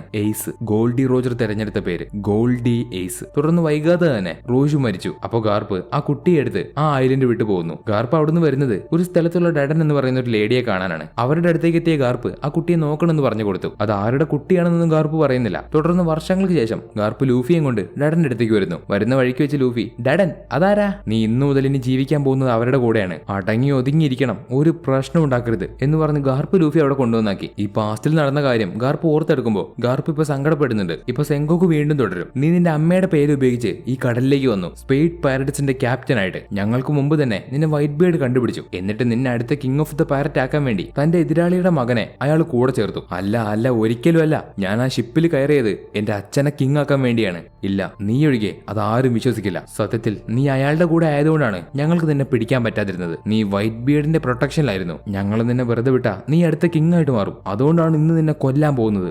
വൈറ്റ് ബിയർഡ് ഒരു എംബറിനെതിരെ വേൾഡ് ഗവൺമെന്റ് ഒരിക്കലും ഇത് ചെയ്യില്ല. കാരണം ഒരുപാട് പേര് മരിച്ചു പോകുന്ന വേൾഡ് ഗവൺമെന്റിന് അറിയാം. പക്ഷേ എയ്സിന്റെ കാര്യത്തിൽ അങ്ങനെയല്ല. എയ്സ് ഗോൾഡി റോജറിന്റെ മകനാണ്. അതുകൊണ്ടാണ് രണ്ടും കൽപ്പിച്ച് വേൾഡ് ഗവൺമെന്റ് ഈ ഒരു തീരുമാനം എടുത്തത്. ഇപ്പൊ സെങ്കോക്കുവിന്റെ അടുത്തേക്ക് ഒരു നേവി ഓഫീസർ വന്ന്, ഫ്ലീറ്റ് അഡ്മിറൽ സെങ്കോക്കു, ആരുടെയും ഓർഡർ ഇല്ലാതെ ഗേറ്റ് ഓഫ് ജസ്റ്റിസ് തുറന്നു വരുന്നു. അതുപോലെ ഞങ്ങൾക്ക് കൺട്രോൾ റൂമിലേക്ക് കോൺടാക്ട് ചെയ്യാനും പറ്റുന്നില്ല. അത് കേട്ട് സെങ്കോക്കു ഷോക്കാവുന്നു. ഇവിടെ പുറത്ത് നമ്മുടെ ലൂഫിയും ടീമും എങ്ങനെയെങ്കിലും അകത്തേക്ക് കയറാൻ വേണ്ടി ശ്രമിക്കുകയാണ്. അവർക്ക് എങ്ങനെയെങ്കിലും ഈ ഒരു ഗേറ്റ് ഓഫ് ജസ്റ്റിസ് തുറന്നു വരണം. അപ്പോൾ അതാ പെട്ടെന്ന് ഗേറ്റ് ഓഫ് ജസ്റ്റിസ് തുറക്കുന്നു. അത് കണ്ട് കപ്പലുള്ള എല്ലാവരും ഷോക്കായി. അപ്പൊ ബഗ്ഗി അവന്റെ രണ്ട് കൈയും വിരിച്ചു വെച്ച്, ഞാനാടാ ഇത് തുറന്നത്, ഞാൻ തന്നെ എന്ന് പറഞ്ഞ് ബഗ്ഗി പറയുമ്പോ ഷിപ്പിലുള്ള എല്ലാവരും അത് കേട്ട് വിശ്വസിക്കുന്നു. അപ്പൊ ബഗ്ഗിയുടെ മനസ്സിലെന്താ, സത്യത്തിൽ ആരാടാ ഇത് തുറന്നേ? ഇനി എന്തൊക്കെയായാലും ചിലപ്പോ ദൈവത്തിന്റെ പ്ലാൻ ഞാൻ കിങ് ഓഫ് ദ പൈററ്റ് ആവണമെന്നായിരിക്കും എന്നിങ്ങനെ പറഞ്ഞ ഒരു സൈഡിൽ ബഗ്ഗിയുടെ തമാശ. ഇപ്പൊ മറൈൻ ഫോർഡിൽ എല്ലാവരും കടലിലേക്ക് നോക്കിക്കൊണ്ടിരിക്കുകയാണ്. ആരെങ്കിലും വരുന്നുണ്ടോന്ന് അറിയാൻ. പെട്ടെന്ന് ദൂരത്ത് നിന്ന് ഓരോ കപ്പൽ തെളിഞ്ഞു വരാൻ തുടങ്ങി. ഒരു കൂട്ടം കപ്പൽ മറൈൻ ഫോർഡിലേക്ക് വരുന്നു. അത് കണ്ട മറൈൻ ഫോർഡിലുള്ള എല്ലാവരും അലേർട്ടായി. അവർക്ക് മനസ്സിലായി വരുന്നത് ആരാണെന്ന്. അപ്പൊ അവർ നോക്കുമ്പോൾ വരുന്ന കപ്പലൊന്നും വൈറ്റ് ബിയർഡിന്റേതല്ല. വൈറ്റ് ബിയർഡിന്റെ ഫ്ലീറ്റില് വൈറ്റ് ബിയർഡിന്റെ തൊട്ട് താഴെയുള്ള കപ്പലാണ്. അപ്പൊ എല്ലാവരും നോക്കി നിൽക്കുമ്പോൾ മറൈൻ ഫോർഡിന്റെ നടുവില് വെള്ളം ഇങ്ങനെ ഇളകിക്കൊണ്ടിരിക്കുന്നു. അത് കാണുന്ന സെങ്കോക്കു, എനിക്കിപ്പോ മനസ്സിലായി, അവരുടെ എല്ലാ കപ്പലും കോട്ട് ചെയ്ത് വെള്ളത്തിന്റെ അടിയിലൂടെ വന്നു. ഇത് സെങ്കോക്കു പറഞ്ഞു തീരുന്നതോടെ ഒരു 1.5 കപ്പല് വെള്ളത്തിൽ നിന്ന് ഉയർന്നു വന്നു. കൂട്ടത്തിലെ രാജാവിന്റെ കപ്പല് ദ മോബി ഡിക്ക്. ഇതിന്റെ പുറകെ തന്നെ ആദ്യം വന്ന കപ്പലിന്റെ രൂപസാദൃശ്യമുള്ള 2 കപ്പല് വെള്ളത്തിന്റെ അടിയിൽ നിന്ന് പെട്ടെന്ന് തന്നെ ഉയർന്നു വരുന്നു. ഇപ്പോൾ ആകെ മൊത്തം 3 കപ്പല്, ഒരേ രൂപമുള്ള 3 കപ്പല്. അതിൽ പുറകെ വന്ന 2 കപ്പലിലേക്ക് അവിടെയുള്ള നേവി ഓഫീസേഴ്സ് നോക്കുമ്പോൾ അതിൽ വൈറ്റ് ബിയേഡ്സിന്റെ ഫസ്റ്റ് ഡിവിഷൻ കമാൻഡർ മാർക്കോ ഉണ്ട്. കൂടാതെ ബാക്കിയുള്ള 14ഓളം കമാൻഡേഴ്സ് ആ ഷിപ്പിൽ വന്നിട്ടുണ്ട്. ഇങ്ങനെ അവർ ഈ 3 കപ്പലും കണ്ട് ഷോക്കായി നിൽക്കുമ്പോൾ ആദ്യം വന്ന കപ്പലിന്റെ അകത്ത് നിന്ന് ഒരു മനുഷ്യൻ പതിയെ സ്ലോ മോഷനിൽ നടന്നു വരുന്നു. ഈ മനുഷ്യനാണ് വൈറ്റ് ബിയേഡ്സിന്റെ ക്യാപ്റ്റൻ. 4 എംബറേഴ്സിലെ ഏറ്റവും പവർഫുൾ ആയ എംബറർ, വേൾഡിലെ തന്നെ strongest man, king of the pirate Gol D റോജറിന്റെ എതിരാളി, the one and only Edward Newgate അഥവാ വൈറ്റ് ബിയേർഡ്. സെങ്കോക്കു, ഒരുപാട് നാളായല്ലോ നിന്നെ കണ്ടിട്ട്. എന്റെ പ്രിയപ്പെട്ട മകൻ എങ്ങനെയുണ്ട്? അവന് പ്രത്യേകിച്ച് കുഴപ്പമൊന്നുമില്ലല്ലോ. അത് കേട്ട എല്ലാ മറൈൻ ഓഫീസേഴ്സും ഞെട്ടിത്തരിച്ചുപോയി, പ്രത്യേകിച്ച് ഫ്ലീറ്റ് അഡ്മിറൽ സെങ്കോക്കു. ഈ ഒരു സമയത്ത് നമ്മുടെ ലൂഫിയും ടീമും ഗേറ്റ് ഓഫ് ജസ്റ്റിസ് കടന്ന് ഉള്ളിലേക്ക് വന്നുകൊണ്ടിരിക്കുകയാണ്. ലൂഫി ഇവാൻഗോയും സംസാരിച്ചുകൊണ്ടിരിക്കുമ്പോൾ ലൂഫി അറിയാതെ ഒരു കാര്യം പറയും. എന്റെയും എയ്സിന്റെയും അച്ഛൻ ഒരാളല്ല, എന്റെ അച്ഛൻ ഡ്രാഗൺ ആണ്. പക്ഷെ എയ്സിന്റെ അച്ഛൻ ഗോൾഡ് റോജർ ആണ്. അവന് കിട്ടിയത് നല്ലൊരു അടിപൊളി അച്ഛനെയാണ്. പക്ഷെ അയാളെ ഇതുവരെ അവൻ കണ്ടിട്ടില്ല. എല്ലാ പ്രാവശ്യവും ഞാൻ ഇതിനെപ്പറ്റി സംസാരിക്കുമ്പോൾ അവന് ദേഷ്യം വരും. അത് കേട്ട് ഷിപ്പിലുള്ള ഭൂരിഭാഗം ആൾക്കാരും ഷോക്കായി. ഇവിടെ ഇപ്പൊ മറൈൻ ഫോർട്ടില് എയ്സിനോട് വൈറ്റ് ബിയർഡ്, എയ്സ് എനിക്ക് നീ ഒരു സെക്കൻഡ് ചാൻസ് താടാ. അത് കേട്ട് എയ്സ് അവിടെ പോപ്സ് എന്ന് പറഞ്ഞ അലറി വിളിക്കുന്നു. ഉടനെ വൈറ്റ് ബിയർഡ് തന്റെ കയ്യിലുള്ള ആയുധം താഴെ കുത്തിവെച്ചു. വൈറ്റ് ബിയർഡ് തന്റെ രണ്ട് കൈയും ചുരുട്ടി പിടിച്ച് എയറിലേക്ക് ഒരു അടി. ആ ഒരു അടിയില് എയർ കണ്ണാടി പൊട്ടുന്നത് പോലെ ക്രാക്ക് ആവുന്നു. മറൈൻ ഫോർഡ് മുഴുവൻ കിടന്ന് വിറയ്ക്കുകയാണ്, ഒരു ഭൂമികുലുക്കം സംഭവിച്ചതുപോലെ. ഇത് കണ്ട് അത്ഭുതത്തോടെ നോക്കി നിൽക്കുന്ന എയ്സിന് പണ്ട് പാസ്റ്റിൽ സംഭവിച്ച കാര്യം ഓർമ്മ വരുന്നു. പണ്ട് ഒരുപാട് വർഷങ്ങൾക്ക് മുമ്പ് കടലിലേക്ക് ആദ്യമായിട്ട് എയ്സ് പോകുന്ന സമയത്ത് ലൂഫിയോട് യാത്ര പറഞ്ഞ് എയ്സ് ആദ്യമായിട്ട് പൈററ്റ് ആവാൻ ഇറങ്ങി തിരിച്ചു. അങ്ങനെ ഒരുപാട് ആൾക്കാരെയൊക്കെ തോൽപ്പിച്ച് എയ്സ് സ്പെയ്ഡ് പൈററ്റ്സിന്റെ ക്യാപ്റ്റൻ ആയിട്ട് മാറി. എയ്സിന്റെ പേര് ലോകമെമ്പാടും ഓരോ ദിവസം വളർന്നുകൊണ്ട് വരുമ്പോൾ അത് കണ്ട് ഗാർപ്പും ഷോക്കാവുന്നുണ്ട്. ദിവസങ്ങൾ പോകുന്തോറും എയ്സിന്റെ ബൗണ്ടി കൂടി വന്നു. എയ്സിന്റെ പവർ മനസ്സിലാക്കുന്ന സെങ്കോക്കു അവനെ ഒരു വാർലോഡ് ആയിട്ട് ഇൻവൈറ്റ് ചെയ്യുന്നു. എന്നാൽ എയ്സ് വാർലോഡ് ആവാൻ സമ്മതിച്ചില്ല. ആ സമയത്ത് ഈ ഒരു news Ace day by day വളർന്നുകൊണ്ട് വരുന്നതും വാർലോഡ് ആവാൻ സമ്മതിക്കാത്തതും ഈ എല്ലാ ന്യൂസും വൈറ്റ് ബിയർഡ് അറിയുന്നുണ്ട്. ഒരു ദിവസം എയ്സ് അവന്റെ ക്രൂവിനെയും വിളിച്ച് ഒരു മഞ്ഞ് പെയ്യുന്ന സ്ഥലത്തേക്ക് നടന്നുകൊണ്ട് പോകുന്നു. എയ്സ് എന്തിനാണ് പോകുന്നതെന്ന് വെച്ചാൽ റെഡ് ഹെയർ ഷാങ്സിനെ കാണാൻ. ഒരു പൈററ്റ് എന്ന നിലയിൽ കാണാൻ പോകുന്നതല്ല, പകരം അവന്റെ ബ്രദറിനെ സഹായിച്ച ഒരാളെന്ന നിലയിലാണ് കാണാൻ പോകുന്നത്. അങ്ങനെ എയ്സ് ഒരു ഗുഹയ്ക്കകത്തിരിക്കുന്ന റെഡ് ഹെയർ ഷാങ്സിനെയും ക്രൂവിനെയും കണ്ടുമുട്ടി. സ്പെയ്ഡ് പൈററ്റ്സ്, ഇത്രയും ഫേമസ് ആയിട്ടുള്ള ഒരു തുടക്കക്കാരൻ എന്റെ അടുത്തേക്ക് ഒരു ഹലോ പറയാൻ വേണ്ടി മാത്രമാണോ വന്നത് എന്ന് പറഞ്ഞ ഷാങ്സ് എയ്സ് അവരെ അറ്റാക്ക് ചെയ്യാൻ വന്നതാണെന്ന് വിചാരിച്ച് അവന്റെ സോഡ് പുറത്തേക്ക് എടുത്തു. ഹേ ഇത് നിങ്ങൾ വിചാരിക്കുന്നത് പോലെയല്ല, എന്റെ ചെറിയ ബ്രദർ അവന്റെ ജീവൻ രക്ഷപ്പെടുത്തിയ ആളെന്ന് പറഞ്ഞുകൊണ്ട് എപ്പോഴും നിങ്ങളെ പറ്റിയാണ് പറയാറുള്ളത്. സോ അതുകൊണ്ട് നിങ്ങളോടൊരു നന്ദി പറഞ്ഞിട്ട് പോവാന്ന് വിചാരിച്ചു. ഓ, നീ ലൂഫിയുടെ ബ്രദറാണോ? അവനൊരു ബ്രദർ ഉണ്ടെന്നുള്ള കാര്യം എനിക്ക് അറിയില്ലായിരുന്നു. എന്തായാലും നിന്നെ കണ്ടതിൽ ഒരുപാട് സന്തോഷം. ഇനി പറ, നിന്നെ പറ്റിയുള്ള എല്ലാ കാര്യങ്ങളും എന്നോട് പറ എന്ന് പറഞ്ഞ ഷാങ്സ്. അന്ന് എയ്സ് ഷാങ്സിന്റെ അടുത്ത് ഡ്രിങ്ക്സ് ഒക്കെ അടിച്ചിരുന്നു. അപ്പോൾ അവൻ ഇപ്പോഴും കിങ് ഓഫ് ദ പൈററ്റ് ആവണമെന്ന് പറയാറുണ്ടല്ലേ. അതിന് എയ്സ് അവൻ ഇപ്പോഴും ഏറ്റവും ഇഷ്ടമുള്ള കാര്യം അതാണ്. പക്ഷെ എനിക്ക് ലൂഫിയുടെ കാര്യം ആലോചിച്ച് സങ്കടമുണ്ട്. കാരണം ഞാനാണ് അടുത്ത് കിങ് ആവാൻ പോകുന്നത്. ആദ്യം ഈ ലോകത്തിന് ഞാൻ എന്റെ പവർ എന്താണെന്ന് കാണിച്ചു കൊടുക്കും. അതിന് ഷാങ്സ്, അത് നീ എങ്ങനെ ചെയ്യും? ഈ വേൾഡിലെ സ്ട്രോങ്ങസ്റ്റ് മാനെ തോൽപ്പിച്ചിട്ട്. നീ ഉദ്ദേശിച്ചത് വൈറ്റ് ബിയർഡിനെയാണോ എന്ന് പറഞ്ഞ് ഷാങ്സ് ചോദിക്കുന്നു. ഷാങ്സ് അതിനുള്ള വഴി എയ്സിന് പറഞ്ഞു കൊടുക്കുന്നുണ്ട്. വൈറ്റ് ബിയർഡിനെ എവിടെ ചെന്നാൽ കാണാൻ പറ്റുമെന്ന് ഷാങ്സ് എയ്സിന് പറഞ്ഞു കൊടുത്തു. അതനുസരിച്ച് എയ്സ് ആദ്യം ജീംബയുടെ അടുത്തേക്ക് എത്തി. ജീംബയുടെ അടുത്തെത്തിയ എയ്സ് വൈറ്റ് ബിയർഡിനെ പറ്റി ചോദിക്കുമ്പോൾ ജീംബെ വൈറ്റ് ബിയർഡിനെ കാണിച്ചു തരില്ല എന്ന് പറഞ്ഞു. അത് കേട്ട എയ്സ് ജീംബയുടെ കൂടെ ഫൈറ്റ് ചെയ്യുന്നു. അങ്ങനെ അവരുടെ ഫൈറ്റ് ഏകദേശം 5 ദിവസം വരെ പോകുന്നുണ്ട്. അവസാനം രണ്ടുപേരും താഴെ വീണു. ആ സമയത്താണ് അവിടേക്ക് വൈറ്റ് ബിയർഡിന്റെ ഷിപ്പ് വരുന്നത്. ഏതവനാടാ എന്നെ കൊല്ലേണ്ടത്, അത് ആരാണെങ്കിലും അവന്റെ കൂടെ ഫൈറ്റ് ചെയ്യാൻ ഞാൻ റെഡിയാണ് എന്ന് പറഞ്ഞിട്ടാണ് വൈറ്റ് ബിയർഡിന്റെ എൻട്രി. വൈറ്റ് ബിയർഡിനെ കാണുന്ന എയ്സ് അവന്റെ ക്രൂവിനൊന്നും സംഭവിക്കാതിരിക്കാൻ വേണ്ടി അവരെയൊക്കെ മാറ്റി നിർത്തി വൈറ്റ് ബിയർഡിന്റെ കൂടെ ഫൈറ്റ് ചെയ്യാൻ തുടങ്ങുന്നു. അറ്റാക്ക് ചെയ്യാൻ ചാടി വരുന്ന എയ്സിനെ ഒരേ ഒരു അടിക്ക് വൈറ്റ് ബിയർഡ് താഴെ ഇട്ടു. ശേഷം രാത്രി ബോധം വന്ന എയ്സ് കണ്ണു തുറന്നു നോക്കുമ്പോൾ വൈറ്റ് ബിയർഡ് പോയിട്ടില്ല. അപ്പൊ വൈറ്റ് ബിയർഡ് എയ്സിനോട്, നിനക്ക് ഇനിയും പരാക്രമങ്ങൾ കാണിച്ചു കൂട്ടണമെങ്കിൽ അത് നീ എന്റെ പേരിലാവാം എന്ന് പറഞ്ഞ് വൈറ്റ് ബിയർഡ് എയ്സിന്റെ നേരെ കൈ നീട്ടിയിട്ട് നീ എന്റെ ഒരു മകനായിക്കോ. അത് കേട്ട് ദേഷ്യം വന്ന എയ്സ് അലറി വിളിക്കും. തുടർന്ന് എയ്സ് വീണ്ടും കണ്ണു തുറന്നു നോക്കുമ്പോൾ അവനിപ്പോ വൈറ്റ് ബിയർഡിന്റെ കപ്പലിലാണുള്ളത്. അപ്പോൾ എയ്സിന്റെ അടുത്തേക്ക് ഒരാൾ വന്നു. ഹേയ്, ഞാനാണ് 4th ഡിവിഷൻ കമാൻഡർ, എന്റെ പേര് താജ്. നീ ഞങ്ങളിലേക്ക് ജോയിൻ ചെയ്യുകയാണെങ്കിൽ നമുക്ക് രണ്ടുപേർക്കും ഫ്രണ്ട്സ് ആവാം. അത് കേട്ട എയ്സ് മിണ്ടാതിരിക്കടാന്ന് പറഞ്ഞ് ചൂടാവുന്നു. അപ്പോൾ താജ് വീണ്ടും, ഓയാ, നിന്റെ ബോധം പോയതിനു ശേഷം നിനക്ക് എന്ത് സംഭവിച്ചെന്ന് അറിയണ്ടേ? നിന്റെ ക്രൂ നിനക്ക് വേണ്ടി വന്നിരുന്നു. അപ്പൊ അവർക്കൊക്കെ ഞങ്ങൾ നല്ലതുപോലെ കൊടുത്തു. പക്ഷെ അവർ ചത്തിട്ടില്ല, അവരിപ്പോഴും ഷിപ്പിലുണ്ട്. അപ്പോൾ എയ്സ്, നിങ്ങൾ എന്റെ കയ്യില് വിലങ്ങോ ചങ്ങലയോ ഒന്നും ഇടുന്നില്ലേ? ചങ്ങലയോ? എന്തിന്? അതിന്റെ ഒന്നും ആവശ്യം ഇവിടെയില്ല. ശേഷം എയ്സ് ഷിപ്പിൽ ഉറങ്ങിക്കൊണ്ടിരിക്കുന്ന വൈറ്റ് ബിയർഡിന്റെ അടുത്തേക്ക് എത്തി ഒരു കത്തി കൊണ്ട് അദ്ദേഹത്തെ അറ്റാക്ക് ചെയ്യുന്നു. അപ്പോൾ അറ്റാക്ക് ചെയ്തത് മാത്രമേ എയ്സിന് ഓർമ്മയുള്ളൂ. കിട്ടിയ അടിക്ക് എയ്സ് തെറിച്ച് ദൂരെ പോയി വീണു. എന്നാലും എയ്സ് വിട്ടില്ല. ഓരോ പ്രാവശ്യം ഒളിച്ചിരുന്ന് അദ്ദേഹത്തെ കൊല്ലാൻ ശ്രമിക്കുന്നുണ്ട്. കൊല്ലാൻ ശ്രമിക്കുന്ന അത്രയും പ്രാവശ്യം എയ്സ് ഒന്നെങ്കിൽ വെള്ളത്തിലേക്ക് വീഴും, അല്ലെങ്കിൽ ഷിപ്പിന്റെ ഏതെങ്കിലും ഒരു ഭാഗത്തേക്ക് വീഴും. എയ്സ് വീഴുന്നതിന്റെ കണക്ക് വരെ അവിടെയുള്ള ആൾക്കാർ എടുക്കുന്നുണ്ട്, ഏകദേശം 100 വീഴ്ചയ്ക്ക് മുകളിൽ. ശേഷം എയ്സ് ഒരു ദിവസം ഒറ്റയ്ക്ക് ഇരിക്കുമ്പോൾ അവിടേക്ക് മാർക്കോ വന്ന് എയ്സിന് ഭക്ഷണം വെച്ചിട്ട് പോകുമ്പോൾ, നിങ്ങൾ എന്തിനാ എല്ലാവരും അയാളെ പോപ്സ് എന്ന് വിളിക്കുന്നത് എന്ന് എയ്സ് ചോദിക്കുമ്പോൾ അതിന് മാർക്കോ, കാരണം അദ്ദേഹം ഞങ്ങളെ മക്കളെ എന്ന് വിളിക്കുന്നുണ്ട്. ഞങ്ങൾ എല്ലാവരും ഈ ലോകം വെറുക്കപ്പെട്ടവരാണ്, അതുകൊണ്ട് തന്നെ അദ്ദേഹത്തിന്റെ ആ വാക്ക് ഞങ്ങളെ സന്തോഷിപ്പിക്കുന്നുണ്ട്. എനിക്കറിയാം അതൊരു ചെറിയ വാക്കാണെന്ന്, പക്ഷെ ഞങ്ങളുടെ സന്തോഷത്തിന് അത് മതി. അത് കേട്ട് എയ്സിന് ഒരു മാതിരിയായിട്ട് അവൻ തല കുനിച്ചിരിക്കും. നിന്റെ ജീവൻ രക്ഷപ്പെടുത്തിയിട്ടും നീ ഇനി ഇത് ചെയ്യാൻ പോവാണോ? നീ നിന്റെ മനസ്സ് അത് മാറ്റണം. നിനക്കൊന്നും അദ്ദേഹത്തെ കൊല്ലാൻ പറ്റില്ല. ഒന്നെങ്കിൽ നീ ഈ ഷിപ്പ് വിട്ടു പോയി ആദ്യം മുതൽ ആരംഭിക്കണം, അല്ലെങ്കിൽ ഇനി അങ്ങോട്ട് വൈറ്റ് ബിയറിന്റെ ലോഗോ പുറത്ത് പച്ചകുത്തി നീ ഈ ഷിപ്പിൽ തുടരണം. അത് കേട്ട എയ്സ് വൈറ്റ് ബിയറിന്റെ ലോഗോ പുറത്ത് പച്ചകുത്തി അവരുടെ കപ്പലിൽ തുടർന്നു. അങ്ങനെ വൈറ്റ് ബിയർഡിന് വേണ്ടി ഓരോ ആൾക്കാരെയും തോൽപ്പിച്ചു വരുന്ന എയ്സ് വൈറ്റ് ബിയർഡ്സിലെ സെക്കൻഡ് ഡിവിഷൻ കമാൻഡറായിട്ട് മാറി. ഈ സമയത്തൊക്കെ ബ്ലാക്ക് ബിയർഡും വൈറ്റ് ബിയർഡിന്റെ കപ്പലുണ്ട്. അപ്പൊ അവന്റെ പേര് ബ്ലാക്ക് ബിയർഡ് എന്നല്ല, മാർഷൽ ഡി ടീച്ച് എന്നാണ്. അങ്ങനെ ഒരു ദിവസം എയ്സ് വൈറ്റ് ബിയർഡിന്റെ അടുത്ത് ചെന്ന് ആ സീക്രട്ട് പറഞ്ഞു അവന്റെ അച്ഛൻ ഗോൾഡ് റോജർ ആണെന്ന്. അത് കേട്ട് വൈറ്റ് ബിയർഡ് ചിരിച്ചു. ഓ, ഇത് നല്ല സർപ്രൈസിംഗ് ആണല്ലോ, എനിക്ക് ഇതിനു മുമ്പ് ഇത് അറിയില്ലായിരുന്നു. അതുപോലെ നിന്റെ സ്വഭാവം ഒരിക്കലും റോജറിനെ പോലെ അല്ലല്ലോ, അയാൾ നിങ്ങളുടെ ശത്രുവല്ലേ, എന്നിട്ടും നിങ്ങൾക്ക് എന്നെ പുറത്താക്കാൻ തോന്നുന്നില്ല. അതിന് വൈറ്റ് ബിയർഡ് നിന്റെ അച്ഛൻ ആര് വേണമെങ്കിലും ആയിക്കോട്ടെ, പക്ഷെ നമ്മളെല്ലാവരും ഈ കടലിന്റെ മക്കളാണ് എന്ന് പറഞ്ഞ് വൈറ്റ് ബിയർഡ് ചിരിക്കുന്നു. തുടർന്ന് എല്ലാവരും വൈറ്റ് ബിയർഡ്സിൽ നല്ല സന്തോഷത്തിലാണ് പോകുന്നത്. അതുപോലെ ലോകം മുഴുവൻ അറിഞ്ഞു എയ്സ് വൈറ്റ് ബിയർഡ്സിലേക്ക് ചേർന്ന കാര്യം. തുടർന്ന് ഒരു ദിവസം എയ്സും താച്ചും ചേർന്ന് ഒരു പൈററ്റ് ഷിപ്പിനെ തോൽപ്പിച്ചു. അങ്ങനെ ആ ഷിപ്പിന്റെ അകത്ത് നിന്ന് അവർക്കൊരു ഡെവിൾ ഫ്രൂട്ട് കിട്ടി. ആ ഡെവിൾ ഫ്രൂട്ട് താച്ചിനാണ് കിട്ടിയത്. താച്ച് അത് വൈറ്റ് ബിയർഡ്സിലുള്ള എല്ലാവർക്കും കാണിച്ചു കൊടുക്കുമ്പോൾ അത് കാണുന്ന ബ്ലാക്ക് ബിയർഡ് ഒരു മാതിരി ചിരി. ശേഷം അന്ന് രാത്രി ബ്ലാക്ക് ബിയർഡ് താച്ചിനെ കൊന്ന് അവന്റെ കയ്യിലുണ്ടായിരുന്ന ആ ഡെവിൾ ഫ്രൂട്ട് മോഷ്ടിച്ച് രക്ഷപ്പെട്ടു. ഈ കാര്യം പറയുന്ന എയ്സിന് സഹിക്കാൻ പറ്റിയില്ല. എയ്സിനെ എങ്ങനെയെങ്കിലും ബ്ലാക്ക് ബിയറിനെ പിടിക്കണമെന്നാണ്. പക്ഷെ വൈറ്റ് ബിയർഡ് പറയുന്നത് ഇത് നമുക്ക് ഇവിടെ വെച്ച് അവസാനിപ്പിക്കാം, നമുക്ക് അവനെ പിടിക്കേണ്ട, അവൻ എവിടേക്ക് വേണമെങ്കിലും പോയിക്കോട്ടെ, എനിക്കിതെന്തോ അത്ര നല്ലതായിട്ട് തോന്നുന്നില്ല. അതിന് എയ്സ് ഒരുപാട് കാലം അവൻ നിങ്ങളുടെ കൂടെ ഉണ്ടായിരുന്നു, എന്നിട്ടാണ് അവൻ ഈ പണി ചെയ്തത്. നിങ്ങളുടെ മുഖത്ത് അവൻ കരിവാരി തേച്ചില്ലേ, അതൊരിക്കലും സമ്മതിച്ചൂടാ. ഇനി ഇത് എന്റെ പ്രശ്നമാണ്, ഇതിനി ഞാൻ നോക്കിക്കോളാം എന്ന് പറഞ്ഞ എയ്സ് അവരൊന്നും പറയുന്നത് കേൾക്കാതെ ബ്ലാക്ക് ബിയറിനെ പിടിക്കാൻ ഇറങ്ങി തിരിച്ചു. ഇപ്പൊ ഇതൊക്കെ മനസ്സിൽ ഓർമ്മ വരുന്ന എയ്സ്, പോപ്സ്, ഞാൻ നിങ്ങൾ പറഞ്ഞത് കേൾക്കാൻ കൂട്ടാക്കാതെ ഇറങ്ങി തിരിച്ചു. പിന്നെ എന്തിനാ നിങ്ങൾ എനിക്ക് വേണ്ടി വന്നത്? ഈ പ്രശ്നം മുഴുവൻ ഉണ്ടാക്കിയത് ഞാനാണ്. അല്ല, ഞാനാ നിന്നോട് പോവാൻ പറഞ്ഞത്. അത് പെട്ടെന്ന് കേട്ട എയ്സിന്റെ കണ്ണ് നിറഞ്ഞു. അല്ല, അതൊരു നുണയാണ്, അതാരും വിശ്വസിക്കണ്ട. നിങ്ങൾ പറഞ്ഞതനുസരിക്കാതെ ഞാനാണ് പോയത്. നിന്നോട് പോവാൻ പറഞ്ഞത് ഞാനാണ് അവനോട് പോവാൻ ആവശ്യപ്പെട്ടത്, അങ്ങനെയല്ലേ മാർക്കോ? അതെ അതെ, ഞാനും അത് തന്നെ കേട്ടത്. എയ്സ്, ഞങ്ങൾ നിന്നെ ഒരുപാട് ബുദ്ധിമുട്ടിച്ചു, അതിന് ക്ഷമിക്ക്. ഈ ലോകത്തിലുള്ള എല്ലാവർക്കും അറിയാം നമ്മുടെ ക്രൂവിനെ തൊട്ട് കളിച്ച് അവർക്ക് എന്താ സംഭവിക്കാൻ പോവാന്ന്. ഒരുത്തനെ ഇനി ഞങ്ങളുടെ എയ്സിനെ തൊടാൻ ഞങ്ങൾ സമ്മതിക്കില്ല. അതെ, ഞങ്ങൾ എയ്സിനെ രക്ഷപ്പെടുത്തും എന്ന് പറഞ്ഞ് വൈറ്റ് ബിയർഡ്സ് മൊത്തം പറയുന്നു. അങ്ങനെ എല്ലാവരും വൈറ്റ് ബിയർഡ്സിനെതിരെ ഫൈറ്റ് ചെയ്യാൻ തയ്യാറായി നിൽക്കുമ്പോൾ പെട്ടെന്നാണ് മറൈൻ ഹെഡ്ക്വാർട്ടേഴ്സിന്റെ ഭാഗത്തുള്ള കടല് അതിശക്തമായിട്ട് പുറകിലേക്ക് വലിഞ്ഞു പോകുന്നത്. അപ്പൊ വന്നുകൊണ്ടിരിക്കുന്ന നമ്മുടെ ലൂഫിയുടെയും കപ്പൽ പുറകിലേക്ക് പോകുന്നുണ്ട്. കടല് ശക്തിയിൽ പുറകിലേക്ക് പോകുമ്പോൾ അവരുടെ കപ്പലും പുറകിലേക്ക് പോകുമല്ലോ. ഇത് കാണുന്ന ആർക്കൊന്നും മനസ്സിലാവില്ല എന്താ സംഭവിക്കാൻ പോകുന്നതെന്ന്. കുറച്ച് കഴിയുമ്പോൾ ഈ കടല് പുറകിലേക്ക് പോകുന്നത് സ്റ്റോപ്പ് ആവുന്നുണ്ട്. എന്നാൽ ഉടനെ പോയതിനേക്കാൾ ഒരുപാട് സ്പീഡിൽ കടല് തിരിച്ചു വരുന്നു. അത് കണ്ട ജീൻബയ്ക്ക് നടക്കാൻ പോകുന്നത് എന്താണെന്ന് മനസ്സിലായി. പതിയെ പോയിക്കൊണ്ടിരുന്ന അവരുടെ കപ്പൽ ഇപ്പൊ സ്പീഡിലാണ് പോകുന്നത്. ഈ സമയത്ത് മറൈൻ ഹെഡ്ക്വാർട്ടേഴ്സ് മുഴുവൻ കിടന്ന് വിറയ്ക്കാൻ തുടങ്ങുകയാണ്. കടലൊക്കെ പോയതിനേക്കാളും സ്പീഡിൽ തിരിച്ചു വരുന്നു. അവരെല്ലാവരും നോക്കി നിൽക്കുമ്പോൾ പെട്ടെന്ന് ഒരു വലിയ തിരമാല മറൈൻ ഹെഡ്ക്വാർട്ടേഴ്സിലേക്ക് വരുന്നു. അപ്പൊ ഗാർപ്പ്, അത് കാരണമാണ് ഇത് സംഭവിക്കുന്നത്. സെങ്കോക്കു ആവട്ടെ, നമ്മൾ ഈ യുദ്ധത്തിൽ ജയിക്കുമെന്ന് ഉറപ്പിച്ച് പറയാൻ പറ്റില്ല. നമ്മൾ ചിലപ്പോൾ തോൽക്കാനും സാധ്യതയുണ്ട്. കാരണം ആ മനുഷ്യന്റെ അടുത്ത് ഈ ലോകത്തെ തന്നെ നശിപ്പിക്കാനുള്ള പവർ ഉണ്ട്. ഇതേ സമയത്ത് പെട്ടെന്ന് മറൈൻ ഹെഡ്ക്വാർട്ടേഴ്സിന്റെ രണ്ട് ഭാഗത്തുനിന്നും സുനാമി വരുന്നു. അത് വന്ന് പതിച്ചാലുണ്ടാവുന്ന അവസ്ഥ,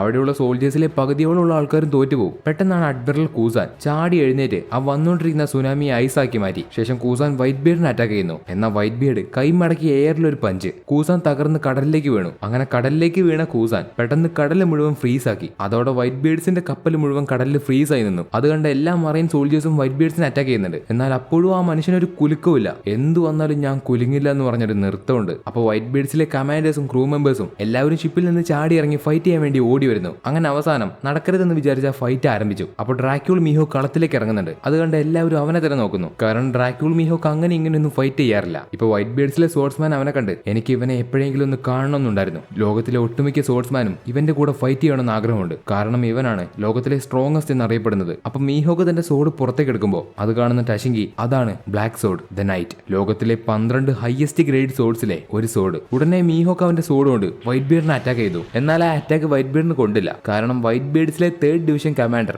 ഡയമണ്ട് ജോസ് ആ അറ്റാക്കിന്റെ മുമ്പിൽ വന്ന് നിന്ന് ആകാശത്തേക്ക് തിരിച്ചു വിട്ടു. ഈ ജോസുവിന് അവന്റെ ബോഡി മുഴുവൻ ഡയമണ്ട് ആക്കാനുള്ള പവർ ഉണ്ട്. എത്ര വലിയ അറ്റാക്ക് വേണമെങ്കിലും ജോസുവിന് തടയാൻ പറ്റും. ഇപ്പൊ എല്ലാവരും അങ്ങോട്ടും ഇങ്ങോട്ടും നിർത്താതെ ഫൈറ്റ് ചെയ്തുകൊണ്ടിരിക്കുകയാണ്. ഈ സമയത്ത് കിസാറു ഇരിക്കുന്നിടത്തുനിന്ന് എഴുന്നേറ്റ് ആകാശത്ത് നിന്ന് വൈറ്റ് ബിയർഡിനെ അറ്റാക്ക് ചെയ്യുന്നു. വൈറ്റ് ബിയർഡിന്റെ നേരെ വരുന്ന അറ്റാക്ക് പെട്ടെന്ന് പറന്നു വന്ന ഒരാള് തന്റെ ശരീരത്തിലേക്ക് അബ്സോർബ് ചെയ്തെടുത്തു. അയാളാണ് വൈറ്റ് ബിയർഡ്സിലെ 1st division commander Marco the phoenix. മാർക്കോയുടെ ഡെവിൾ ഫ്രൂട്ട് ഒരു mythical Zoan type devil fruit ആണ്. Tori Nomi model phoenix. ഈ ടൊരി നോമി എന്ന് പറയുന്ന ഫ്രൂട്ടിന് പല വേരിയൻസും ഉണ്ട്. ഫാൽക്കോ, പാരറ്റ്, ആൽബട്രോസ്, അങ്ങനെ ഒരുപാടുണ്ട്. അതിലൊന്നാണ് ഈ ഫീനിക്സ്. ഫീനിക്സ് ഏറ്റവും റെയർ ആയിട്ടുള്ള ഫ്രൂട്ട് ആണ്. വൺ പീസ് വേൾഡിലെ ഏറ്റവും റെയർ ആയിട്ടുള്ള ഫ്രൂട്ട് ലോജിയ ടൈപ്പ് ഡെവിൾ ഫ്രൂട്ട് ആണ്. നമ്മുടെ എയ്സിന്റെ, ക്യാപ്റ്റൻ സ്മോക്കറിന്റെ, അഡ്മിറൽ കൂസാൻ, ഇവരെ കൂടാതെ ഒരുപാട് ആൾക്കാരുണ്ട്. ഇവരുടെ ഡെവിൾ ഫ്രൂട്ട് ഒക്കെ ലോജിയ ടൈപ്പ് ഡെവിൾ ഫ്രൂട്ട് ആണ്. അതായത് ഇവർക്ക് എലമെന്റ്സ് മാനിപ്പുലേറ്റ് ചെയ്യാൻ പറ്റും. ഈ എലമെന്റ്സിനെ മാനിപ്പുലേറ്റ് ചെയ്യാൻ പറ്റുന്ന ഡെവിൾ ഫ്രൂട്ട്സ് ആണ് ലോജിയ ടൈപ്പ് ഡെവിൾ ഫ്രൂട്ട് എന്ന് പറയുന്നത്. സോ 3 ടൈപ്പ് ഡെവിൾ ഫ്രൂട്ട്സിൽ ലോജിയ ഏറ്റവും റെയർ ആണ്. പെട്ടെന്നൊന്നും ആർക്കും കണ്ടുപിടിക്കാൻ പറ്റില്ല. രണ്ടാമത്തെ ടൈപ്പ് ഡെവിൾ ഫ്രൂട്ട് ആണ് സോവാൻ ഡെവിൾ ഫ്രൂട്ട്. ഈ സോവാൻ ഡെവിൾ ഫ്രൂട്ട്സിൽ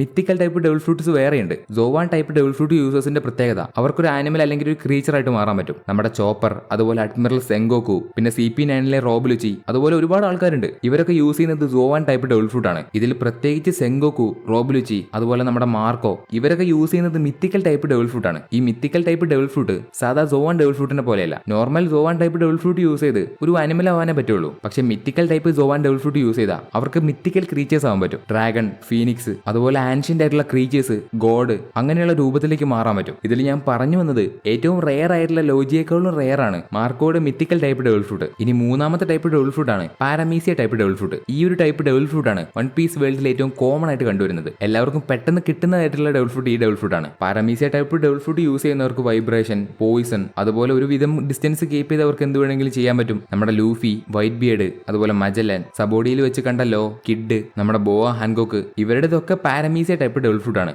ബാക്കി ആരുടെ ടൈപ്പ് ഡബിൾ ഫ്രൂട്ട് നിങ്ങൾക്ക് ഓർമ്മയില്ലെങ്കിലും നമ്മുടെ ലൂഫിയുടെ ഡബിൾ ഫ്രൂട്ട് ടൈപ്പ് നിങ്ങളൊന്ന് ഓർത്ത് വെക്കണം. നമ്മുടെ ലൂഫിയുടേതും പാരമീസിയ ടൈപ്പ് ഡബിൾ ഫ്രൂട്ട് ആണ്. മനസ്സിലായില്ലേ? ഓക്കെ, ഇവിടെ ഇപ്പൊ മുഴുവനായിട്ടും ഫീനിക്സിന്റെ രൂപത്തിലേക്ക് മാറിയ മാർക്കോ പറന്നു വന്ന് കിസാറുവിനെ ചവിട്ടി തെറിപ്പിച്ചു. താഴേക്ക് വീണ കിസാറു ഉടനെ തന്നെ എഴുന്നേറ്റ് വന്ന് അവിടെയുള്ള ജയന്റ് നേവി ഓഫീസേഴ്സിനോട് അലർട്ട് ആവാൻ പറയുന്നുണ്ട്. അപ്പോഴാണ് ജോസു ഒരു വലിയ ഐസ് കട്ട പൊട്ടിച്ചെടുത്ത് അവർക്ക് നേരെ തൂക്കി എറിയുന്നത്. ആ ഐസ് കട്ട വരുന്നത് കണ്ട് അഡ്മിറൽ അക്കൈനു എഴുന്നേറ്റു. എന്നിട്ട് അക്കൈനു അവന്റെ പവർ കൊണ്ട് ഒരു മാഗ്മ ഫിസ്റ്റ് ക്രിയേറ്റ് ചെയ്ത് വരുന്ന ഐസ് കട്ട അടിച്ച് പൊട്ടിക്കുന്നു. പോരാത്തതിന് അക്കൈനു അവന്റെ മാഗ്മ ഫിസ്റ്റ് ആകാശത്തേക്ക് കൊണ്ടുവന്ന് മുകളിൽ വെച്ച് തന്നെ ബ്ലാസ്റ്റ് ചെയ്യിപ്പിച്ചു. അപ്പോൾ ഒരുപാട് മാഗ്മ ആകാശത്ത് നിന്ന് താഴേക്ക് വീഴുന്നുണ്ട്. അതിലൊരു മാഗ്മ വന്ന് വൈറ്റ് ബീഡ്സിന്റെ ഒരു കപ്പൽ വരെ നശിപ്പിച്ചു. മറ്റൊരു മാഗ്മ നേരെ വൈറ്റ് ബീഡിന്റെ അടുത്തേക്കാണ് വരുന്നത്. അപ്പോൾ വൈറ്റ് ബീഡ് ആവട്ടെ തന്റെ കയ്യിലുള്ള സോഡ് കൊണ്ട് ആ മാഗ്മ കുത്തിയെടുത്ത് ഒരു മെഴുകുതിരി അണയ്ക്കുന്നത് പോലെ ഊതി അണച്ചു. തുടർന്ന് അവരുടെ ഫൈറ്റ് ഇങ്ങനെ വീണ്ടും നടന്നുകൊണ്ടിരിക്കുമ്പോൾ പെട്ടെന്ന് ഒരു ജയന്റ് മോൺസ്റ്റർ മറൈൻ ഫോർട്ടിലേക്ക് നടന്നു വരുന്നു. ഇതാണ് ഓർസ് ജൂനിയർ. നമ്മൾ ത്രില്ലർ പാർക്കിൽ വെച്ച് കണ്ട ഓർസ് ഇല്ലേ, ആ ഓർസിന്റെ വംശത്തിൽപ്പെട്ട മറ്റൊരു ഓർസ്. ഈ ഓർസ് വൈറ്റ് ബീഡ്സിന്റെ ക്രൂവിലെ ഒരു മെമ്പറാണ്. ഓർസിനെ കാണുന്ന ഗെക്കോ മൊരിയ അതിന്റെ ബോഡി കിട്ടിയ കൊള്ളായിരുന്നു എന്ന് പറയുന്നു. അതുപോലെ ഫൈറ്റ് കൂടുതൽ ഇൻട്രസ്റ്റിംഗ് ആവുന്നതുകൊണ്ട് ഡോ ഫ്ലമിംഗോക്ക് ഇപ്പോൾ ഒരുപാട് ഇഷ്ടപ്പെടുന്നുണ്ട്. ഇപ്പൊ വന്ന ഓർസ് എല്ലാത്തിനെയും അടിച്ച് തകർത്ത് മുന്നിലേക്ക് പോയിക്കൊണ്ടിരിക്കുകയാണ് എയ്സിനെ രക്ഷപ്പെടുത്താൻ. കൂടാതെ അവന്റെ മറ്റുള്ള ക്രൂ മെമ്പേഴ്സിന് അകത്തേക്ക് പെട്ടെന്ന് കയറി വരാൻ ഒരു വഴിയും ക്രിയേറ്റ് ചെയ്ത് വിടുന്നുണ്ട്. ഓർസ് ഇങ്ങനെ എല്ലാത്തിനെയും അടിച്ച് മുന്നോട്ട് പോകുന്നത് കാണുമ്പോൾ വൈറ്റ് ബീഡ് ഓർസിനോട് കൂടുതൽ മുന്നോട്ട് പോകണ്ടെന്ന് പറയും. എന്നാൽ ഓർസ് എയ്സിനെ രക്ഷപ്പെടുത്തണമെന്ന് പറഞ്ഞ് മുന്നോട്ട് പോയിക്കൊണ്ടിരിക്കുകയാണ്. അവന്റെ ഒപ്പം അവനെ സഹായിക്കാൻ അവന്റെ ബാക്കിയുള്ള പൈററ്റ് മെമ്പേഴ്സും ഉണ്ട്. ഇതേ സമയത്ത് ബോവ ഹാൻകോക്ക് കാണുന്നവനെയും പോകുന്നവനെയും എല്ലാവരെയും അടിച്ച് കല്ലാക്കിക്കൊണ്ടിരിക്കുകയാണ്. എന്തിനാ നേവി ഓഫീസേഴ്സിനെയും കല്ലാക്കുന്നതെന്ന് ചോദിച്ചപ്പോൾ ബോവ പറയുന്നത് ആണുങ്ങൾ എല്ലാവരും ഒരുപോലെയാണെന്നാണ്. ഇവിടെ ഓർസ് വീണ്ടും മുമ്പോട്ട് നടന്നു വന്നുകൊണ്ടിരിക്കുമ്പോൾ കൂമ എയർ കംപ്രസ് ചെയ്ത് ഒരു ബോംബ് ക്രിയേറ്റ് ചെയ്തു. എന്നിട്ട് അത് ഉപയോഗിച്ച് ഓർസിനെ അറ്റാക്ക് ചെയ്തു. കൂമ ഈ ഒരു അറ്റാക്ക് കൊണ്ട് ഒരു സ്ഥലം മുഴുവൻ തകർക്കുന്നത് നമ്മൾ നേരത്തെ കണ്ടതാണ്. ഇപ്പോൾ ആ അറ്റാക്ക് കിട്ടിയ ഓർസിന്റെ ബോഡിയിൽ നിന്ന് ഒരുപാട് രക്തം വരുന്നുണ്ട്. അതുപോലെ ഓർസ് നിലത്തേക്ക് മുട്ടുകുത്തി വീണു. അപ്പൊ അവന്റെ തലയിൽ ഉണ്ടായിരുന്ന ഒരു സ്ട്രോ ഹാറ്റ് നിലത്തേക്ക് വീഴുന്നുണ്ട്. ആ സ്ട്രോ ഹാറ്റ് ഓർസിന് എയ്സ് കൊടുത്തതാണ്. വെയില്, മഴ, മഞ്ഞ് ഇതൊക്കെ വരുമ്പോൾ ഓർസിനെ പ്രൊട്ടക്ട് ചെയ്യുന്ന ഒരു സ്ട്രോ ഹാറ്റ് ആണത്. അത് ഉണ്ടാക്കി കൊടുത്തതാവട്ടെ എയ്സും. അതുകൊണ്ടാണ് ഓർസിന് എയ്സിനോട് ഇത്ര സ്നേഹം. ഇപ്പൊ ഓർസിനെ അവർ വീണ്ടും അറ്റാക്ക് ചെയ്യുമ്പോൾ അതിൽ പിടിച്ചു നിൽക്കാൻ കഴിയാതെ ഓർസ് താഴേക്ക് വീഴാൻ തുടങ്ങി. അപ്പോൾ ഓർസിന്റെ മുമ്പിൽ അവൻ ഡോ ഫ്ലമിംഗോയെ കണ്ടു. പെട്ടെന്ന് ഓർസ് ഡോ ഫ്ലമിംഗോയെ അറ്റാക്ക് ചെയ്യുമ്പോൾ ഡോ ഫ്ലമിംഗോ ഓർസിന്റെ തലയുടെ മുകളിലൂടെ ചാടി കറങ്ങി വന്ന് അവന്റെ പവർ യൂസ് ചെയ്ത് ഓർസിന്റെ വലത്തെ കാല് വെട്ടി. എന്നിട്ടും വീഴാൻ പോകുന്ന ഓർസ് വിട്ടുകൊടുക്കാതെ എയ്സിനെ പിടിക്കാൻ വേണ്ടി അവന്റെ കൈ നീട്ടി കൊണ്ടുപോകുമ്പോൾ മോരി അവന്റെ ഷാഡോസ് യൂസ് ചെയ്ത് ഒരു സ്ഫിയർ ക്രിയേറ്റ് ചെയ്ത് ഓർസിന്റെ ശരീരത്തിലേക്ക് കുത്തി ഇറക്കി. അതോടെ ഓർസ് നിലത്തേക്ക് അടിച്ചു വീഴുന്നു. ഇതിങ്ങനെ നമ്മുടെ വൈറ്റ് ബീഡ് കണ്ടുകൊണ്ടിരിക്കുമ്പോൾ പെട്ടെന്ന് ഒരു ജയന്റ് നേവി ഓഫീസർ വൈറ്റ് ബീഡിനെ അറ്റാക്ക് ചെയ്യാൻ വരുന്നു. എന്നാൽ വൈറ്റ് ബീഡ് തന്റെ ഒറ്റ കൈ കൊണ്ട് അവന്റെ അറ്റാക്ക് ആദ്യം തടുത്തു. എന്നിട്ട് അവനെ മുന്നിലേക്ക് വലിച്ചിട്ട് വൈറ്റ് ബീഡ് അവന്റെ തല മുഴുവൻ ക്രാക്ക് ചെയ്തു. ഇത്രയൊക്കെ ചെയ്തത് ആ മനുഷ്യൻ തന്റെ ഒറ്റ കൈ കൊണ്ടാണ്. ഒരു വൈസ് അഡ്മിറൽ ജയന്റിനെ ഒറ്റ കൈ കൊണ്ട് അങ്ങേരി തീർത്തു. എന്നിട്ട് എല്ലാവരോടും ഓർസ് ക്രിയേറ്റ് ചെയ്ത വഴിയിലൂടെ ചെന്ന് അറ്റാക്ക് ചെയ്യാൻ പറയുന്നു. അത് കേട്ട എല്ലാ കമാൻഡേഴ്സും ക്രൂ മെമ്പേഴ്സും ഓടി ചെന്ന് ഫൈറ്റ് ചെയ്യുന്നു. ഇതേ സമയത്ത് ഫൈറ്റ് ഒക്കെ കണ്ട് പേടിച്ചു പോകുന്ന കോബി അവിടെ നിന്ന് ഓടി വന്ന ഒരു ബിൽഡിങ്ങിന്റെ പുറകിൽ ഒളിച്ചു നിൽക്കുന്നുണ്ട്. അപ്പൊ അവിടെ ഒരു നേവി സോൾജർ അഡ്മിറൽ അക്കൈനുവിനോട് കരഞ്ഞുകൊണ്ട് പറയും, എനിക്കൊരു ഫാമിലി ഉണ്ട്, അതുപോലെ ഞാൻ വീക്കാണ്, അതുകൊണ്ട് എനിക്ക് ഈ ഫൈറ്റ് ചെയ്യാൻ കഴിയില്ല, നിങ്ങൾ എന്നെ ഇവിടുന്ന് പോകാൻ അനുവദിക്കണം എന്നിങ്ങനെ അയാൾ പറയുമ്പോൾ അക്കൈനു പെട്ടെന്ന് അയാളെ കൊന്നു കളഞ്ഞു. സ്വന്തം ഭാഗത്തുള്ള ഒരാളെ അക്കൈനു ഒരു ദയയില്ലാതെ കൊന്നു കളഞ്ഞു. ഇതൊക്കെ കോബിയും ഹെൽമി ഒളിച്ചിരുന്ന് കാണുന്നുണ്ട്. ആ സമയത്ത് അവിടേക്ക് മറ്റൊരു നേവി സോൾജർ വന്ന് അക്കൈനുവിന്റെ പ്ലാൻ നടത്താൻ സമയമായി എന്ന് പറഞ്ഞ് അക്കൈനുവിനെ അവിടുന്ന് വിളിച്ചുകൊണ്ട് പോകുന്നു. ഇപ്പൊ ആ പ്ലാൻ എന്താണെന്ന് കാണിക്കുന്നില്ല. ഇവിടെ ഇപ്പൊ ഡോ ഫ്ലമിംഗോ ഫൈറ്റ് ചെയ്യുന്നതിന്റെ ഇടയിൽ വെച്ച് ഒരു ഡയലോഗ് പറയുന്നുണ്ട്. Pirates are evil, the marines are righteous. These terms have always changed throughout the course of history. Kids who have never seen peace and kids who have never seen war have different values. Those who stand at the top determine what's wrong and what's right. അതായത് pirates ദുഷ്ടന്മാരാണോ marines നല്ലവരാണോ? ഈ ഒരു വാക്ക് ചരിത്രത്തിൽ നിന്ന് എപ്പോഴും മാറിക്കൊണ്ടിരിക്കും. സമാധാനം ഇതുവരെ ജീവിതത്തിൽ കിട്ടിയിട്ടില്ലാത്ത കുട്ടികളും യുദ്ധം ഇതുവരെ ജീവിതത്തിൽ കണ്ടിട്ടില്ലാത്ത കുട്ടികളും തമ്മിൽ വ്യത്യസ്തമായ മൂല്യങ്ങളുണ്ട്. അടുത്ത ലൈനില് മുകളിൽ ഇരിക്കുന്നവർ ആരാണോ, അതായത് അധികാരത്തിലിരിക്കുന്നവർ ആരാണോ അവർ തീരുമാനിക്കും ശരിയേത് തെറ്റേതെന്ന്. പലരും കാർട്ടൂൺ ആണെന്ന് പറഞ്ഞ് തള്ളിക്കളയുന്നതിന്റെ ഉള്ളിലുള്ള ഒരു ഡയലോഗാണിത്, ഒരു കോട്ടാണിത്. നമ്മുടെ ചുറ്റും നടക്കുന്ന റിയാലിറ്റി ആയിട്ട് നിങ്ങൾക്ക് ഇത് എത്രത്തോളം റിലേറ്റ് ചെയ്യാൻ പറ്റുന്നുണ്ടെന്ന് എനിക്കറിയില്ല. പക്ഷെ എനിക്കിത് കണ്ടപ്പോൾ ഒരുപാട് കാര്യങ്ങൾ റിലേറ്റ് ചെയ്യാൻ പറ്റി. ഒരു അനിമെ എന്നതിലുപരി അല്ലെങ്കിൽ എല്ലാവരും പറയുന്നത് പോലെ ഒരു കാർട്ടൂൺ എന്നതിലുപരി ഇതിൽ എന്തൊക്കെയോ ഉണ്ട്. If you know then you know. അത്രേ എനിക്ക് പറയാനുള്ളൂ. ഇപ്പൊ ഇവിടെ ഫൈറ്റ് വീണ്ടും നടന്നുകൊണ്ടേയിരിക്കുകയാണ്. അപ്പോൾ സെങ്കോക്കു അവരുടെ ആ ഒരു പ്ലാൻ നടപ്പിലാക്കാൻ പോകുന്നു. അതിനുവേണ്ടി ഫൈറ്റ് ചെയ്തുകൊണ്ടിരിക്കുന്ന എല്ലാ മറൈൻ ഓഫീസേഴ്സിനോടും അവരുടെ ട്രാൻസ്പോണ്ടർ സ്നേല് വഴി ഈ ഒരു പ്ലാൻ പറഞ്ഞു കൊടുക്കുന്നു. ആ പ്ലാൻ എന്താണെന്ന് അറിയില്ല, പക്ഷേ അത് കാണുന്ന വൈറ്റ് ബിയർഡിന് എന്തോ സംഭവിക്കാൻ പോകുന്നുണ്ടെന്ന് മനസ്സിലായി. ഇപ്പൊ അവരുടെ പ്ലാൻ ട്രാൻസ്പോണ്ടർ സ്നേല് വഴി കേട്ട ഗാർപ്പ് എയ്സിന്റെ അടുത്തേക്ക് കയറി വന്നു. ഗാർപ്പിനെ കാണുന്ന സെങ്കോക്കു, നീ ഇപ്പൊ എന്താ ഇവിടെ ചെയ്യുന്നേ? ഞങ്ങളുടെ പദ്ധതി നീ തടയാൻ പോവാണോ? ഇല്ല, അവര് പൈററ്റ്സ് ആണ്, എനിക്ക് അവരോട് ഒരു ദയയില്ല. അത് കേട്ട സെങ്കോക്കു വീണ്ടും പറയാൻ തുടങ്ങുമ്പോൾ ഗാർപ്പ് സെങ്കോക്കുനോട് മിണ്ടാതിരിക്കാൻ പറഞ്ഞിട്ട് എനിക്കിവിടെ കുറച്ചു നേരം ഇരിക്കണമെന്ന് പറഞ്ഞ് ഗാർപ്പ് എയ്സിന്റെ അടുത്തിരുന്നു. അപ്പോൾ ഒരു ഫ്ലാഷ് ബാക്ക് കാണിക്കുന്നു. കുട്ടിയായിരുന്ന എയ്സിനെ ഗാർപ്പ് തല്ലിയിട്ട്, നിനക്ക് കടലിലേക്ക് പോകണമെന്നോ? എനിക്ക് ജീവൻ ഉണ്ടെങ്കിൽ ഞാനതിന് സമ്മതിക്കില്ല. നിങ്ങൾ വലിയ ബോസ് കളിക്കാനൊന്നും നോക്കണ്ട. നിങ്ങൾ എന്റെ അച്ഛനൊന്നുമല്ലല്ലോ. നിങ്ങൾ പറയുന്നത് ഞാൻ കേൾക്കില്ല. കിളവാന്നോ മുത്തശ്ശാന്ന് വിളിക്കടാ എന്ന് പറഞ്ഞ് ഗാർപ്പ് ചൂടാവുമ്പോ എയ്സ് കിളവാന്ന് വീണ്ടും വിളിക്കും. അതിന് ഗാർപ്പ് എയ്സിനെ തല്ലാൻ തുടങ്ങുമ്പോ, മുത്തശ്ശ ഞാനും നല്ല സ്ട്രോങ് ആവും, എന്നിട്ട് ഞാൻ എയ്സിന്റെ കൂടെ കടലിലേക്ക് പോകും എന്ന് പറഞ്ഞ് ലൂഫി പറഞ്ഞു തീർന്നതും അവന്റെ തലയ്ക്ക് കിട്ടിയ അടി. ശേഷം അവർ ഒരുമിച്ചിരുന്ന് ഭക്ഷണം കഴിക്കുമ്പോൾ ഗാർപ്പ് അവരോട് പറയും, രണ്ടുപേരും കേൾക്കുന്നുണ്ടോ? നമ്മൾ പ്രതീക്ഷിക്കാത്ത യുദ്ധത്തിന് വേണ്ടി നമ്മൾ എപ്പോഴും തയ്യാറായിരിക്കണം. അതുകൊണ്ട് നിങ്ങൾക്ക് എപ്പോഴാണോ പറ്റുന്നത് അപ്പോഴൊക്കെ നിങ്ങൾ പറ്റുന്നതെല്ലാം വാരി വലിച്ചു തിന്നണം. ഒരു നേവി സോൾജർ എപ്പോഴും അങ്ങനെയായിരിക്കും. രണ്ടുപേരും ഈ കാര്യം ഓർത്തു വെച്ചോ, മനസ്സിലായില്ലേ? നേവിയോ? ഞങ്ങളുടെ കാര്യം നിങ്ങൾ എങ്ങനെ തീരുമാനിക്കുന്നത്? ഞാനൊരു പൈററ്റ് ആവും. ഇല്ല നീ ഒരു നേവി ഓഫീസർ ആവും. ഇല്ല പൈററ്റ് ആവും. അല്ല നീ ഒരു നേവി ഓഫീസർ ആവും എന്ന് പറഞ്ഞ് ഗാർപ്പും ഏസും അങ്ങോട്ടും ഇങ്ങോട്ടും തർക്കിക്കുമ്പോൾ നമ്മുടെ കുട്ടി ലൂഫി അവിടെയുള്ള ഫുഡ് മുഴുവൻ എടുത്തു തന്നു. ഇപ്പൊ ഇവിടെ പ്രസന്റിലെ ഇത് കോർത്തെടുക്കുന്ന ഗാർപ്പ്, എനിക്ക് വില്ലന്മാരോടൊന്നും ഒരു ദയയുമില്ല, പക്ഷെ കുടുംബം എന്ന് പറയുന്നത് ഒരു വലിയ കഥയാണ്. അത് കേട്ട് എയ്സ് ഗാർപ്പിനെ നോക്കുമ്പോ, ഞാനിനി എന്താ ചെയ്യാ? എയ്സ് എടാ മണ്ട, നീ എന്തിനാ ഒരു പൈററ്റ് ആയത്? നീ എപ്പോഴെങ്കിലും ഞാൻ പറഞ്ഞതനുസരിച്ചോ എന്ന് പറഞ്ഞ് ഗാർപ്പ് പൊട്ടിക്കരയുന്നു. അത് കാണുന്ന എയ്സിന് സഹിക്കാൻ പറ്റുന്നില്ല. പണ്ട് ഗാർപ്പ് പറഞ്ഞ കാര്യമാണ് അവൻ ഓർമ്മ വരുന്നത്. എയ്സ്, നിങ്ങൾ രണ്ടുപേരും സ്ട്രോങ് ആയ ഒരു നേവി ഓഫീസറായിട്ട് മാറണം. ഈ ഒരു കാര്യം ഓർക്കുന്ന എയ്സിനെ അവന്റെ നെഞ്ചിൽ ഒരു കല്ലെടുത്ത് വെച്ചതുപോലെയാണ്. അപ്പൊ പെട്ടെന്ന് സെങ്കോക്കു,